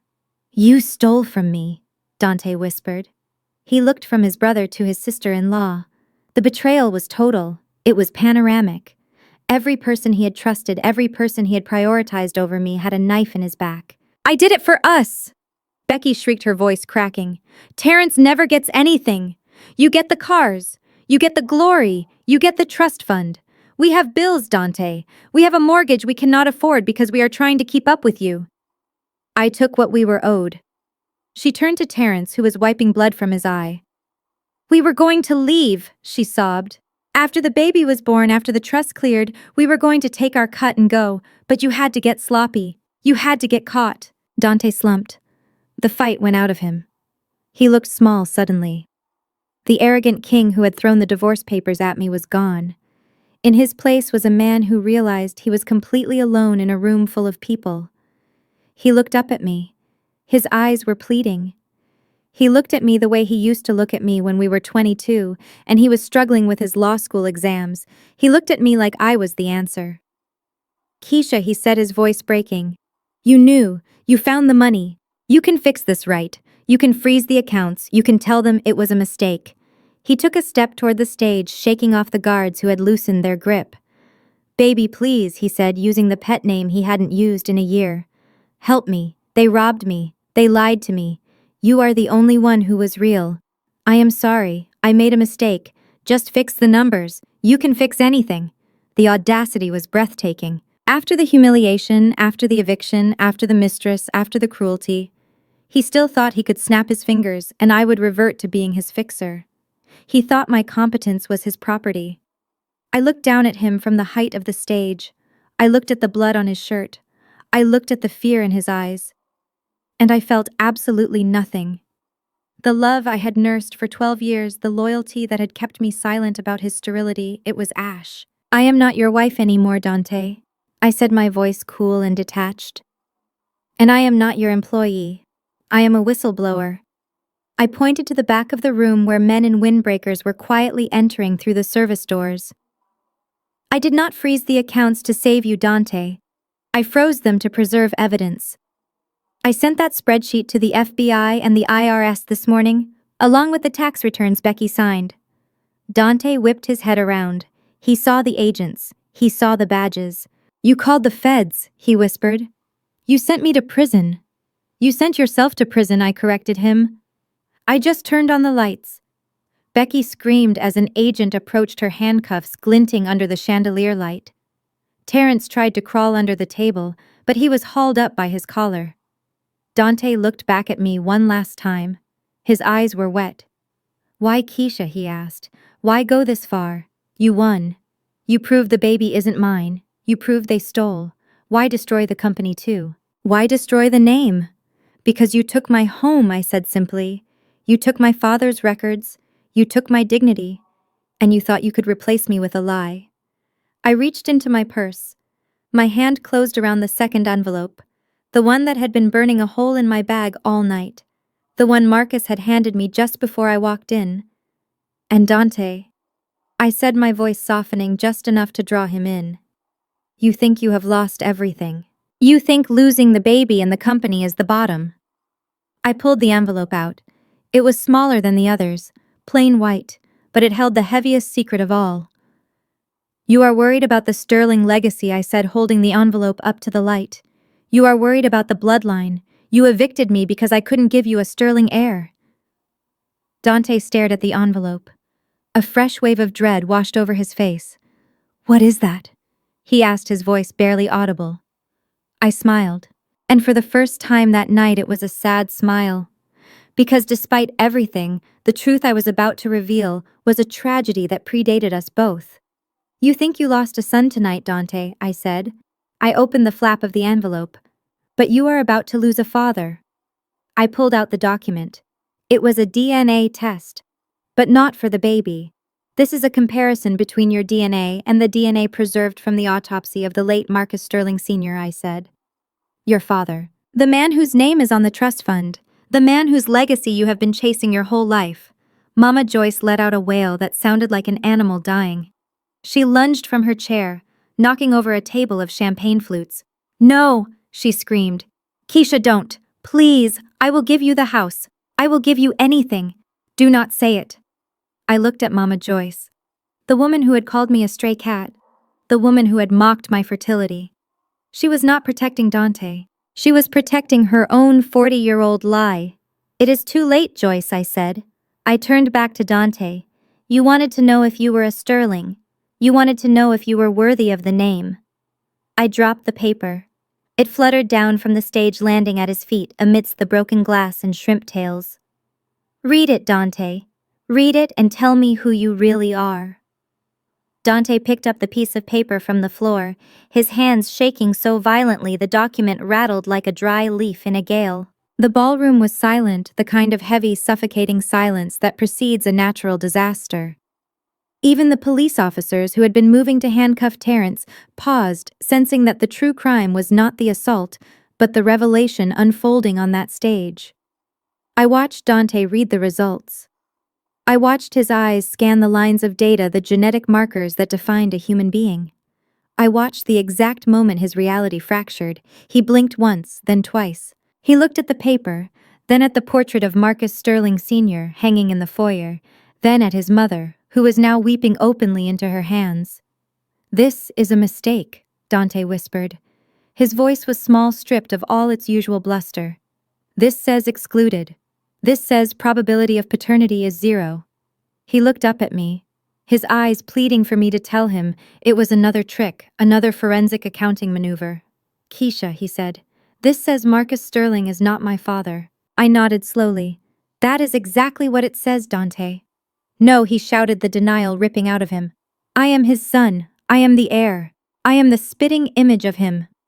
Mom, tell her. Tell her she is lying. All eyes turned to Mama Joyce. The matriarch, the queen of the Sterling social circle. The woman who had terrorized me for 12 years because my pedigree was not good enough for her golden boy. She looked small now, withered by the weight of a 36-year-old secret. She did not speak. She just sobbed, her shoulders shaking. Mom, Dante pleaded, stepping off the stage and walking toward her. Mom, look at me. Tell them. Tell them I am a Sterling. Mama Joyce looked up. Her mascara was running black tracks down her face. She reached out a hand toward him, but she did not say what he wanted to hear. I did it for you, she choked out. I did it to give you a better life. Dante froze. What did you do? Your father. Mama Joyce stammered. Marcus. He was a hard man, he was cold. He was never home. He was always building the empire, always worried about the legacy. I was lonely, Dante. I was so lonely. And who was he? Dante asked, his voice trembling with a rage that was terrifying to witness. Who was he, Mom? He was the gardener, she whispered. The word hung in the air. The gardener. The crowd gasped collectively. The irony was suffocating. Dante Sterling, the man who had looked down on everyone, the man who had evicted me because I was not elite enough, the man who had obsessed over bloodlines and legacies, was the son of the help. His name was Matteo Mama. Joyce continued, the words spilling out like vomit. He was kind to me. He listened to me. It just happened. And when I got pregnant, I knew. I knew Marcus would kill me if he found out, so I lied. I let him believe you were his. And because I felt so guilty, because I knew you were the one living a lie, I tried to make it up to you. That is why I loved you best, Dante. That is why I gave you everything. She looked at Terence, who was still on the floor, nursing his bloody nose. Terence reminded me of Marcus, she said. He looks just like him. He acts just like him. Every time I looked at Terence, I saw my sin. I saw the husband I betrayed. But when I looked at you, Dante, I saw my secret. I saw the only thing that was truly mine. Dante stepped back from her as if she were radioactive. You lied to me, he said. My whole life. Every time you told me I was the prince.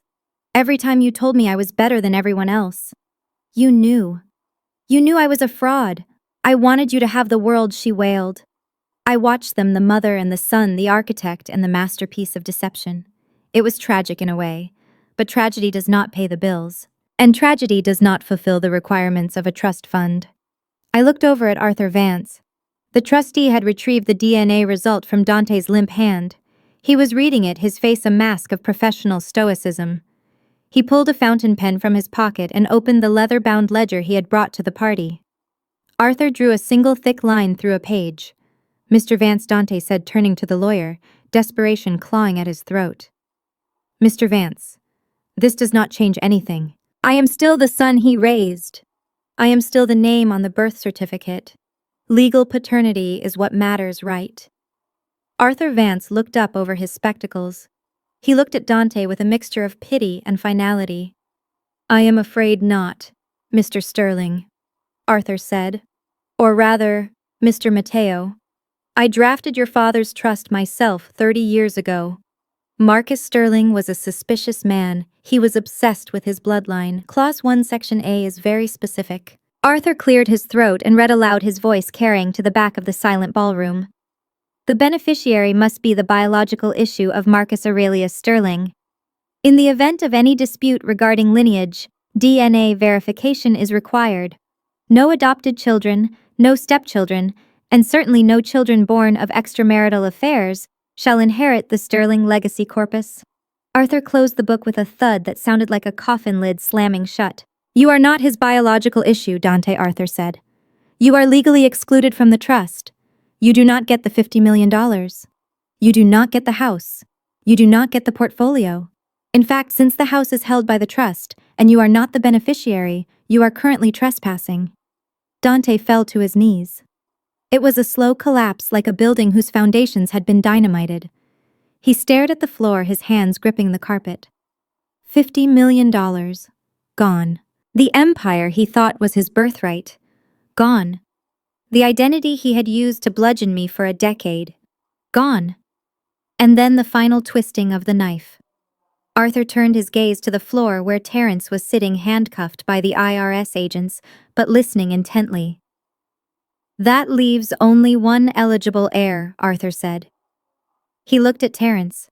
"Terence, you are the biological son of Marcus Sterling. Despite your current legal troubles regarding the tax fraud which we will have to address, the trust fund is technically yours. It cannot be dissolved. It passes to the next biological male heir."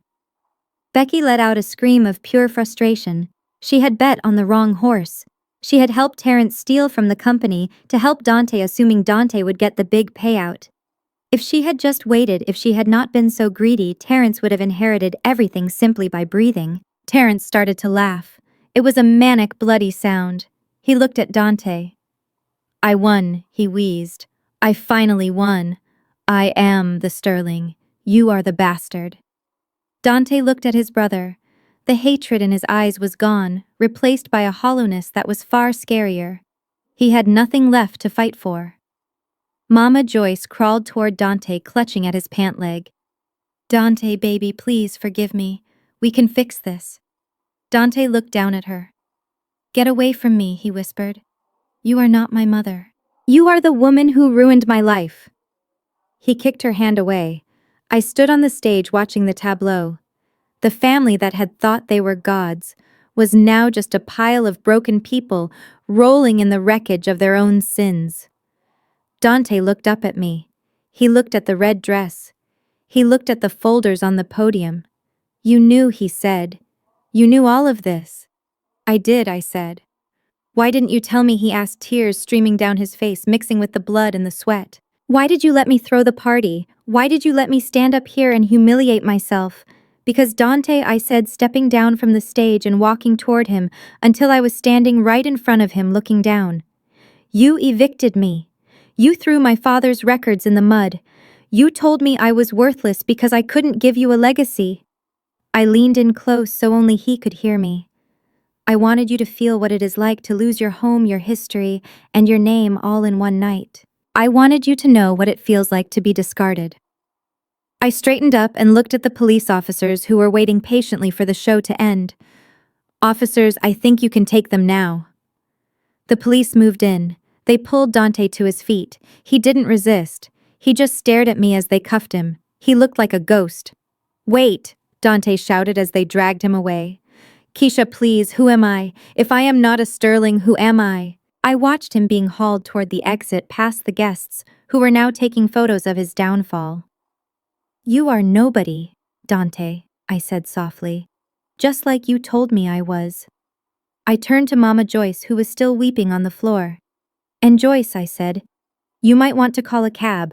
The trust owns this house now, and Arthur is very strict about trespassers." I walked past them, past the ruined buffet, past the sobbing mistress and the handcuffed sister-in-law. I walked out of the ballroom and into the cool night air. The Sterling legacy was dead, but my life was just beginning. And I had one more stop to make: the IRS office. Because while revenge is sweet, a multi-million-dollar whistleblower reward is sweeter. The silence that followed the DNA revelation was heavy and suffocating, but it was short-lived. The sound of sirens that had been a distant wail grew louder until it seemed to be coming from inside the walls of the Beverly Wilshire. The double doors at the back of the ballroom burst open, but this time it was not a dramatic entrance for a party guest. It was a raid. A dozen agents in navy blue windbreakers swarmed into the room.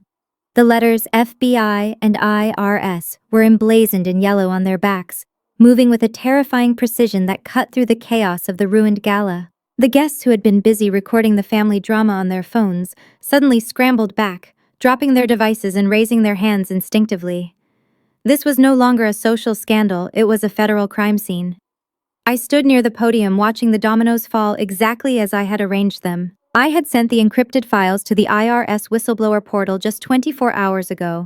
But when you hand the government a roadmap to recover millions in stolen taxes, they move with remarkable speed. Dante was the first target. He was still on his knees staring at the DNA test that proved he was a fraud. But he snapped back to reality when two agents hauled him up by his armpits. Dante Sterling, one of the agents, barked, his voice cutting through the room. "You are under arrest for securities fraud, tax evasion, and grand larceny. Dante struggled, his eyes wide and uncomprehending. Larceny, he shouted, spitting blood from his busted lip. I am a venture capitalist. I own this town. You cannot touch me. I am a sterling. The agent spun him around and slammed him against the edge of the stage.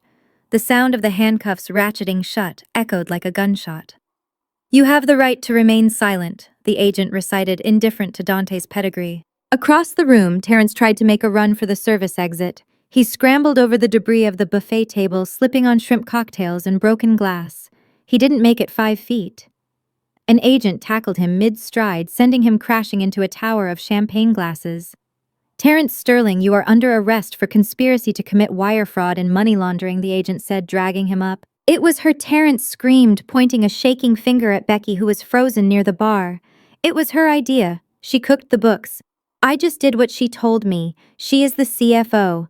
Look at the signatures. Becky let out a sound that was half gasp, half shriek. She looked around, looking for an exit, looking for an ally, looking for anyone to blame. She locked eyes with me. Keisha, she yelled. Tell them I did not know. You sent me the files. You set me up. I walked slowly down the stairs of the stage, my red dress trailing behind me like a royal train. I stopped a few feet from where an agent was approaching Becky. I sent you the ledgers, Becky, I said, my voice calm. I did not make you sign them. I warned you to read the compliance regulations. I warned you that the new tax laws were strict. But you were so desperate to be important. You were so desperate to have a title that you signed a federal document declaring false assets without even reading the first page. The agent took Becky's wrist. She tried to pull away, her nails clawing at the air. No, she sobbed. I have kids. I am a mother. You cannot take me. I am a sterling. The agent cuffed her efficiently. Ma'am, you can explain that to the judge. The ballroom was a scene of absolute devastation. The elite of Los Angeles were pressing themselves against the walls, terrified of being associated with the criminals in the center of the room. But there was one person who thought she could slip away unnoticed. Jasmine. She had risen from her velvet throne during the chaos. She had kicked off her heels and was moving quickly toward the side exit, clutching her purse, likely filled with the cash Dante had given her earlier that day. She looked like a rat fleeing a sinking ship, abandoning the man she claimed to love and the family she had tried to infiltrate. She almost made it. She reached the door, her hand on the handle. But she was blocked. A wall of women stood in her way. These were not just any guests. These were the wives of the board members, the matriarchs of the social circle, the women who valued loyalty and lineage above all else. They had watched Jasmine parade her affair in front of me. They had watched her mock my infertility. And now they watched her try to run. Going somewhere, honey, one of them asked a tall woman in emerald silk, who I recognized as the wife of Dante's biggest investor. Jasmine stammered, stepping back. I have to go. My baby. The stress. Your baby is fine, the woman said, crossing her arms. But you are not going anywhere. You are a material witness, and honestly, you are a disgrace. Jasmine tried to push past them, but they did not move. They formed a circle around her, a barrier of judgment and diamonds. You thought you could sleep your way to the top, another woman said, her voice dripping with disdain. You thought you could steal a husband and a fortune and walk away smiling. Look around you, girl. The party is over.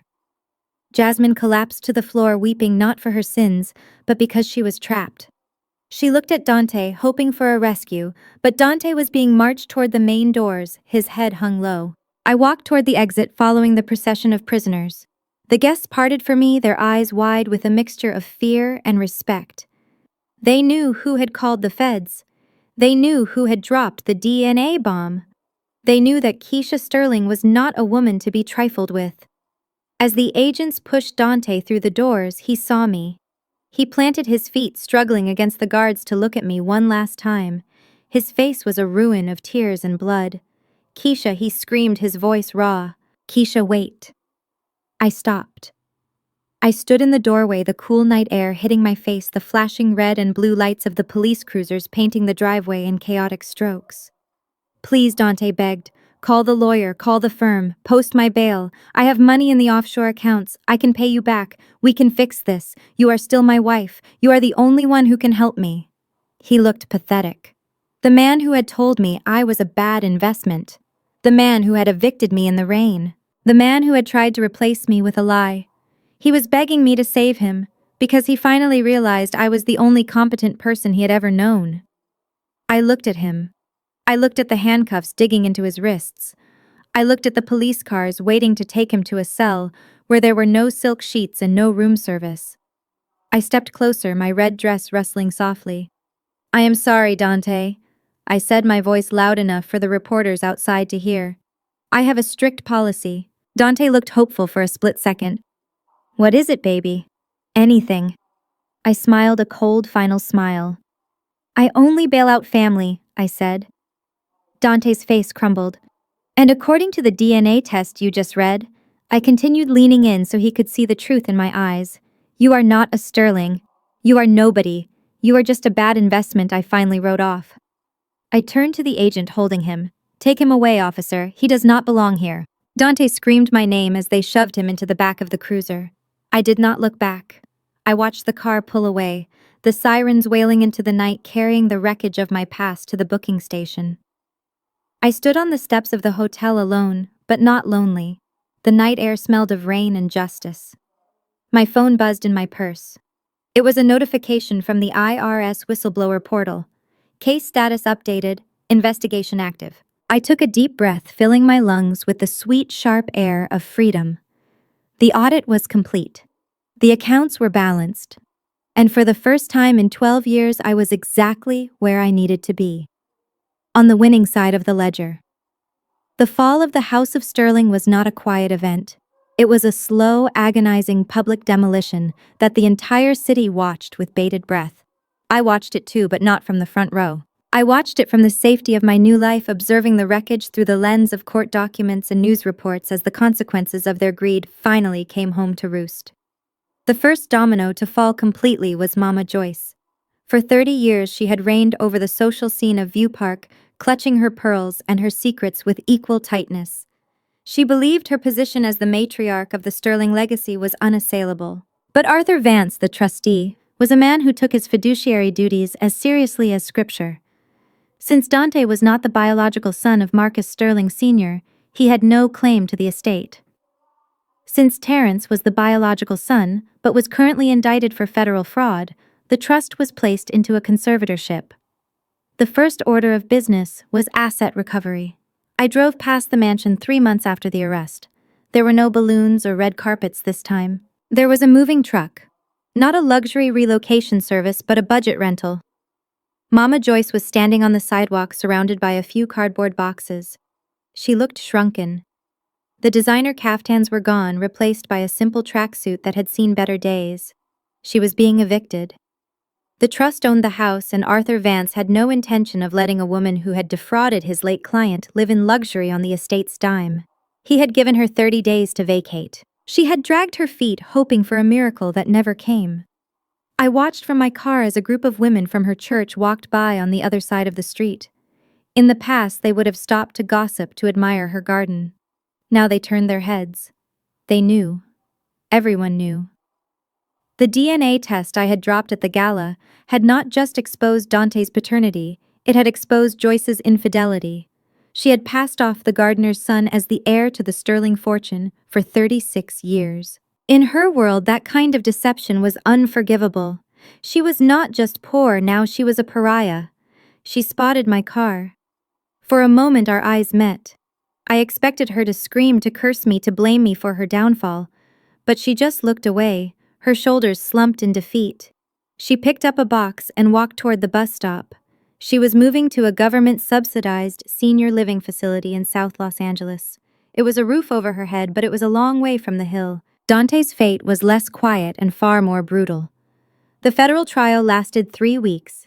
The evidence I had provided, the forensic audit, the tax returns Becky had signed, the wire transfers, was insurmountable. His lawyer tried to argue that he was a victim of his brother's manipulation, but the jury saw the lifestyle he had led. They saw the Lamborghini, the jewelry, the arrogance. The judge sentenced him to 10 years in federal prison. No parole for at least 8. I went to the sentencing. I needed to see it finished. Dante stood in his orange jumpsuit, his head shaved, his swagger gone. When the gavel banged, he flinched. but the real punishment began after the transport bus left the courthouse. Word travels fast in the prison system. Dante was not just a white-collar criminal. He was the guy who had thrown a gender reveal party for his brother's baby. He was the guy who had bragged about a legacy that wasn't his. I heard through a friend in the DA's office that Dante's life inside was a nightmare. He was the punchline of every joke in the cell block. They called him the cuckoo bird. He had lost his money, he had lost his name, and he had lost the respect of every man in the yard. The sterling name which he had used as a shield for his entire life was now a target on his back. He was alone, bankrupt and broken, living in a cage built by his own vanity. Then there was Jasmine, the woman who thought she could sleep her way into a dynasty. She gave birth 2 months after the arrests. It was a boy, just as the ultrasound had predicted, a sterling heir. But there was no trust fund waiting for him.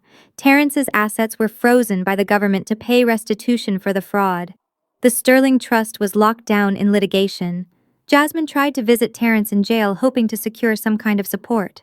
I heard she brought the baby hoping to play on his fatherly instincts. Terrence refused to see her. From his cell, he sent a message through his lawyer denying the child and refusing to sign the birth certificate. He blamed Jasmine for his downfall. In his twisted mind, she was the temptress who had led him astray, not the partner in his crime. I saw Jasmine 6 months later. I was meeting a client for coffee at a diner in Inglewood, not far from the motel where she and Terrence had been photographed.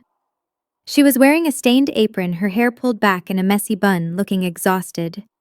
She was waiting tables. In the corner booth, a baby carrier sat on the vinyl seat. The baby was sleeping, oblivious to the chaos of his conception. Jasmine looked 10 years older. The spark was gone. The arrogance was gone. She was just a tired single mother trying to make rent on a waitress's tips. She saw me when she brought the check to the table next to mine. She froze, the coffee pot trembling in her hand. She looked at my suit, my bag, my piece. I saw the question in her eyes. She wanted to ask for help. She wanted to ask for mercy. I left a $20 tip on the table and walked out. I did not hate her anymore. I did not feel anything for her. She was living the life she had tried to escape the hard way. She had gambled her youth and her body on a lie, and the house had won. Finally, there was Becky, my sister-in-law, the new CFO. Her downfall was perhaps the most complete because she had the most to lose socially. The federal charges against her were severe. Signing fraudulent tax documents is a felony. She took a plea deal to avoid a long prison sentence, agreeing to testify against Terrence and Dante. She got 2 years of house arrest and probation, but the collateral damage was total. Terrence filed for divorce from prison, citing her cooperation with the feds as betrayal. Because of her felony conviction and the instability of her situation, she lost custody of their children. Terrence's parents, who had always tolerated her but never loved her, petitioned the court for guardianship and won.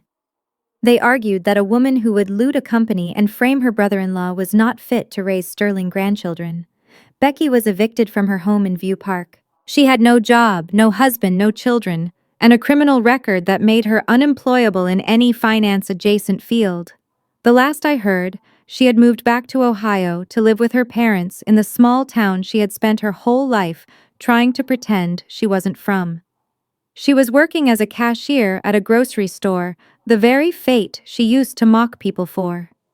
The woman who had poured wine on me to mark me as lower class was now scanning coupons for a living. The Sterling family had been a monolith, a fortress of wealth and judgment that had loomed over me for 12 years. They had seemed untouchable, but they were rot from the inside out. All it took was one person to stop propping them up. I sat in my new office looking at the file marked Sterling closed. They were all gone, scattered to the winds of poverty, prison, and irrelevance. They had tried to erase me. They had tried to make me homeless. They had tried to steal my dignity. In the end, they had only succeeded in erasing themselves. I closed the file and put it in the shredder.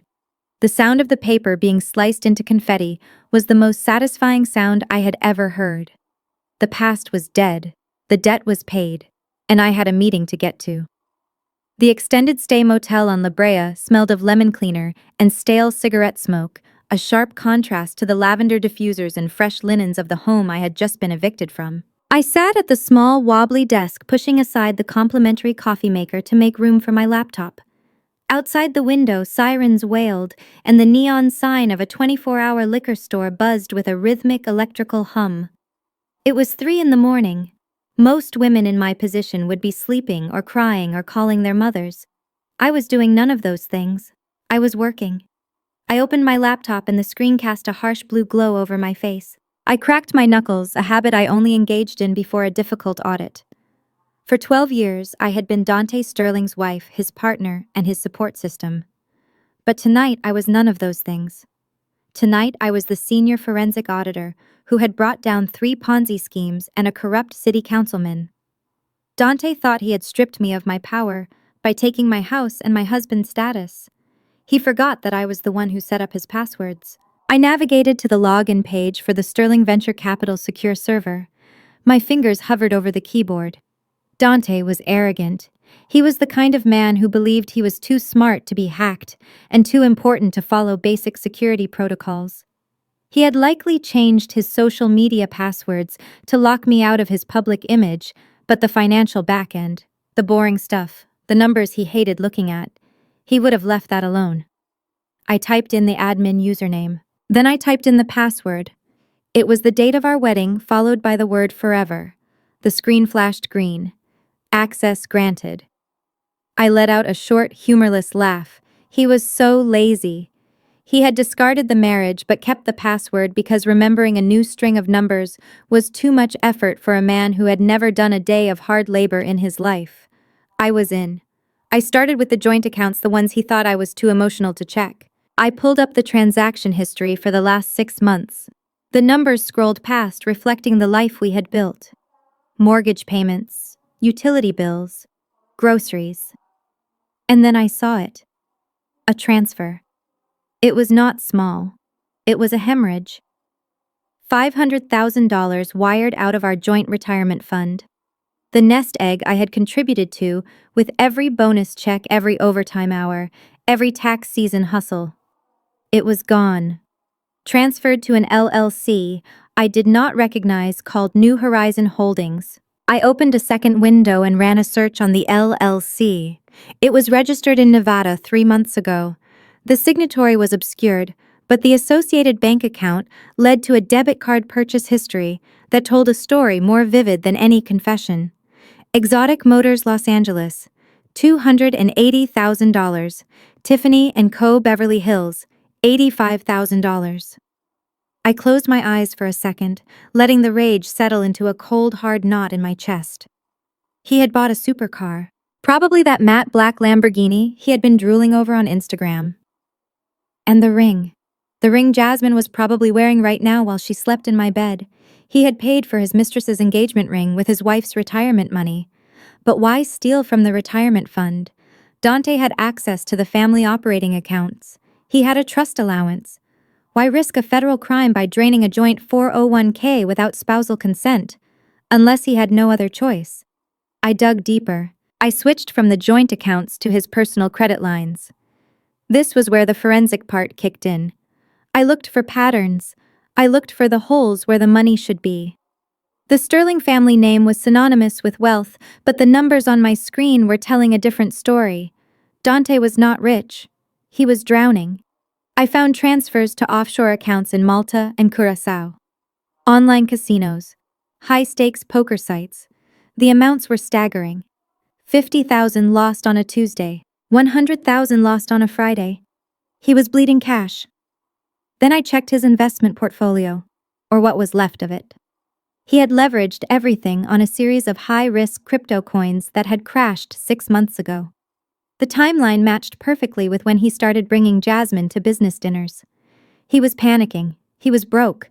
He was robbing Peter to pay Paul, and I was Peter. But debt alone did not explain the urgency of the divorce. He could have stayed married and tried to hide it. Why the rush? Why the public humiliation?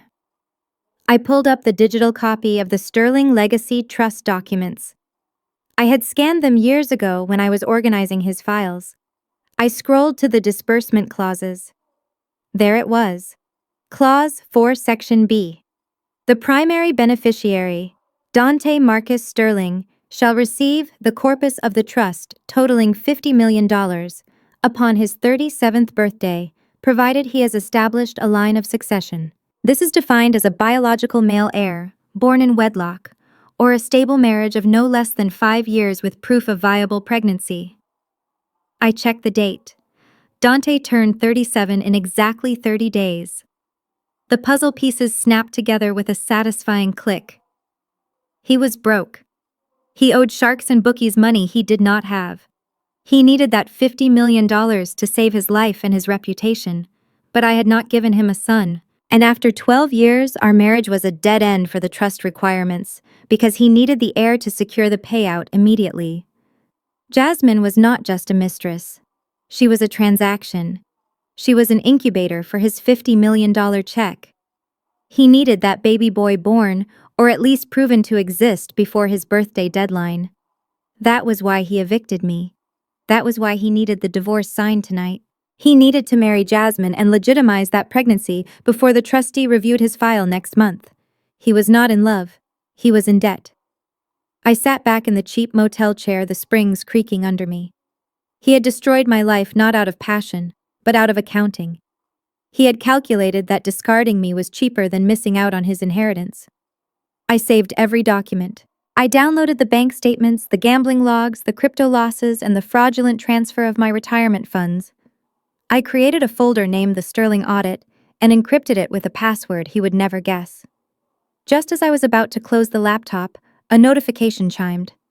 A new email had arrived in my personal inbox. It was not from a client or a lawyer. The sender name was blank. The subject line was just one word: karma. I hesitated, my finger hovering over the trackpad. It was 4 a.m. Who was emailing me now? I clicked open the message. The body of the email was short, but it stopped my heart. Ms. Sterling, I saw what happened at the Onyx tonight. I used to work at the University Health Center in 2008. Your husband was a patient of mine. He treats people like garbage, and he thinks his money can bury the truth. You should request his full medical file from his sophomore year. Look for the treatment records regarding mumps or catus. He is lying to everyone, including himself. There was no signature, just an attachment. A grainy scanned image of an old patient admission form with Dante's name and date of birth. Mumps or orchitis. I froze.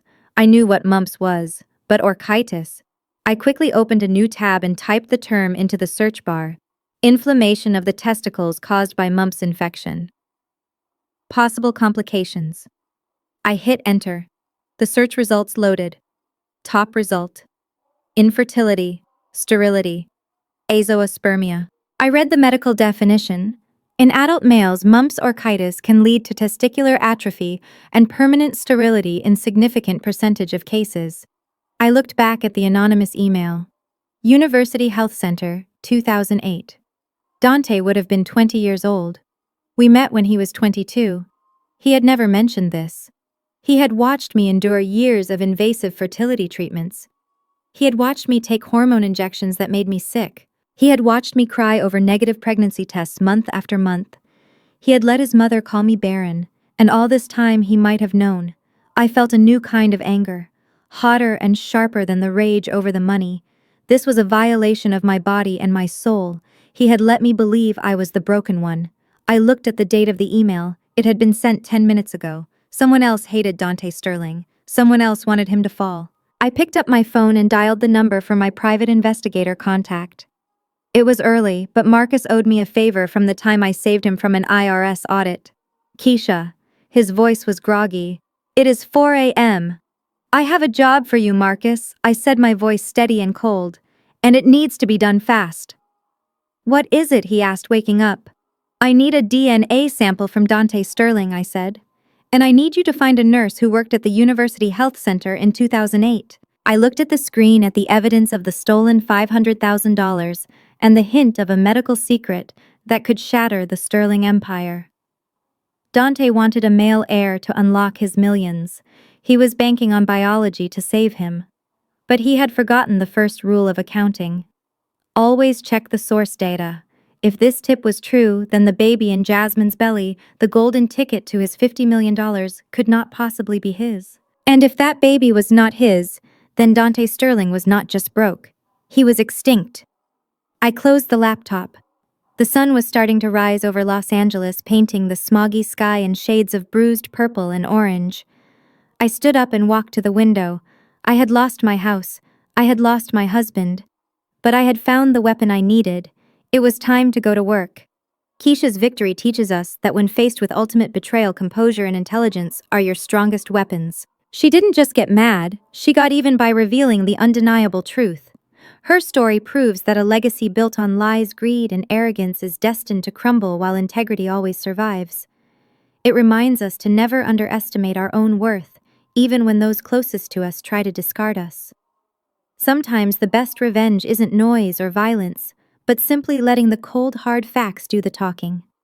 Always keep your receipts because the truth is the only currency that truly matters. Have you ever had to expose a lie to protect yourself? Tell your story in the comments below and subscribe for more satisfying tales of justice served.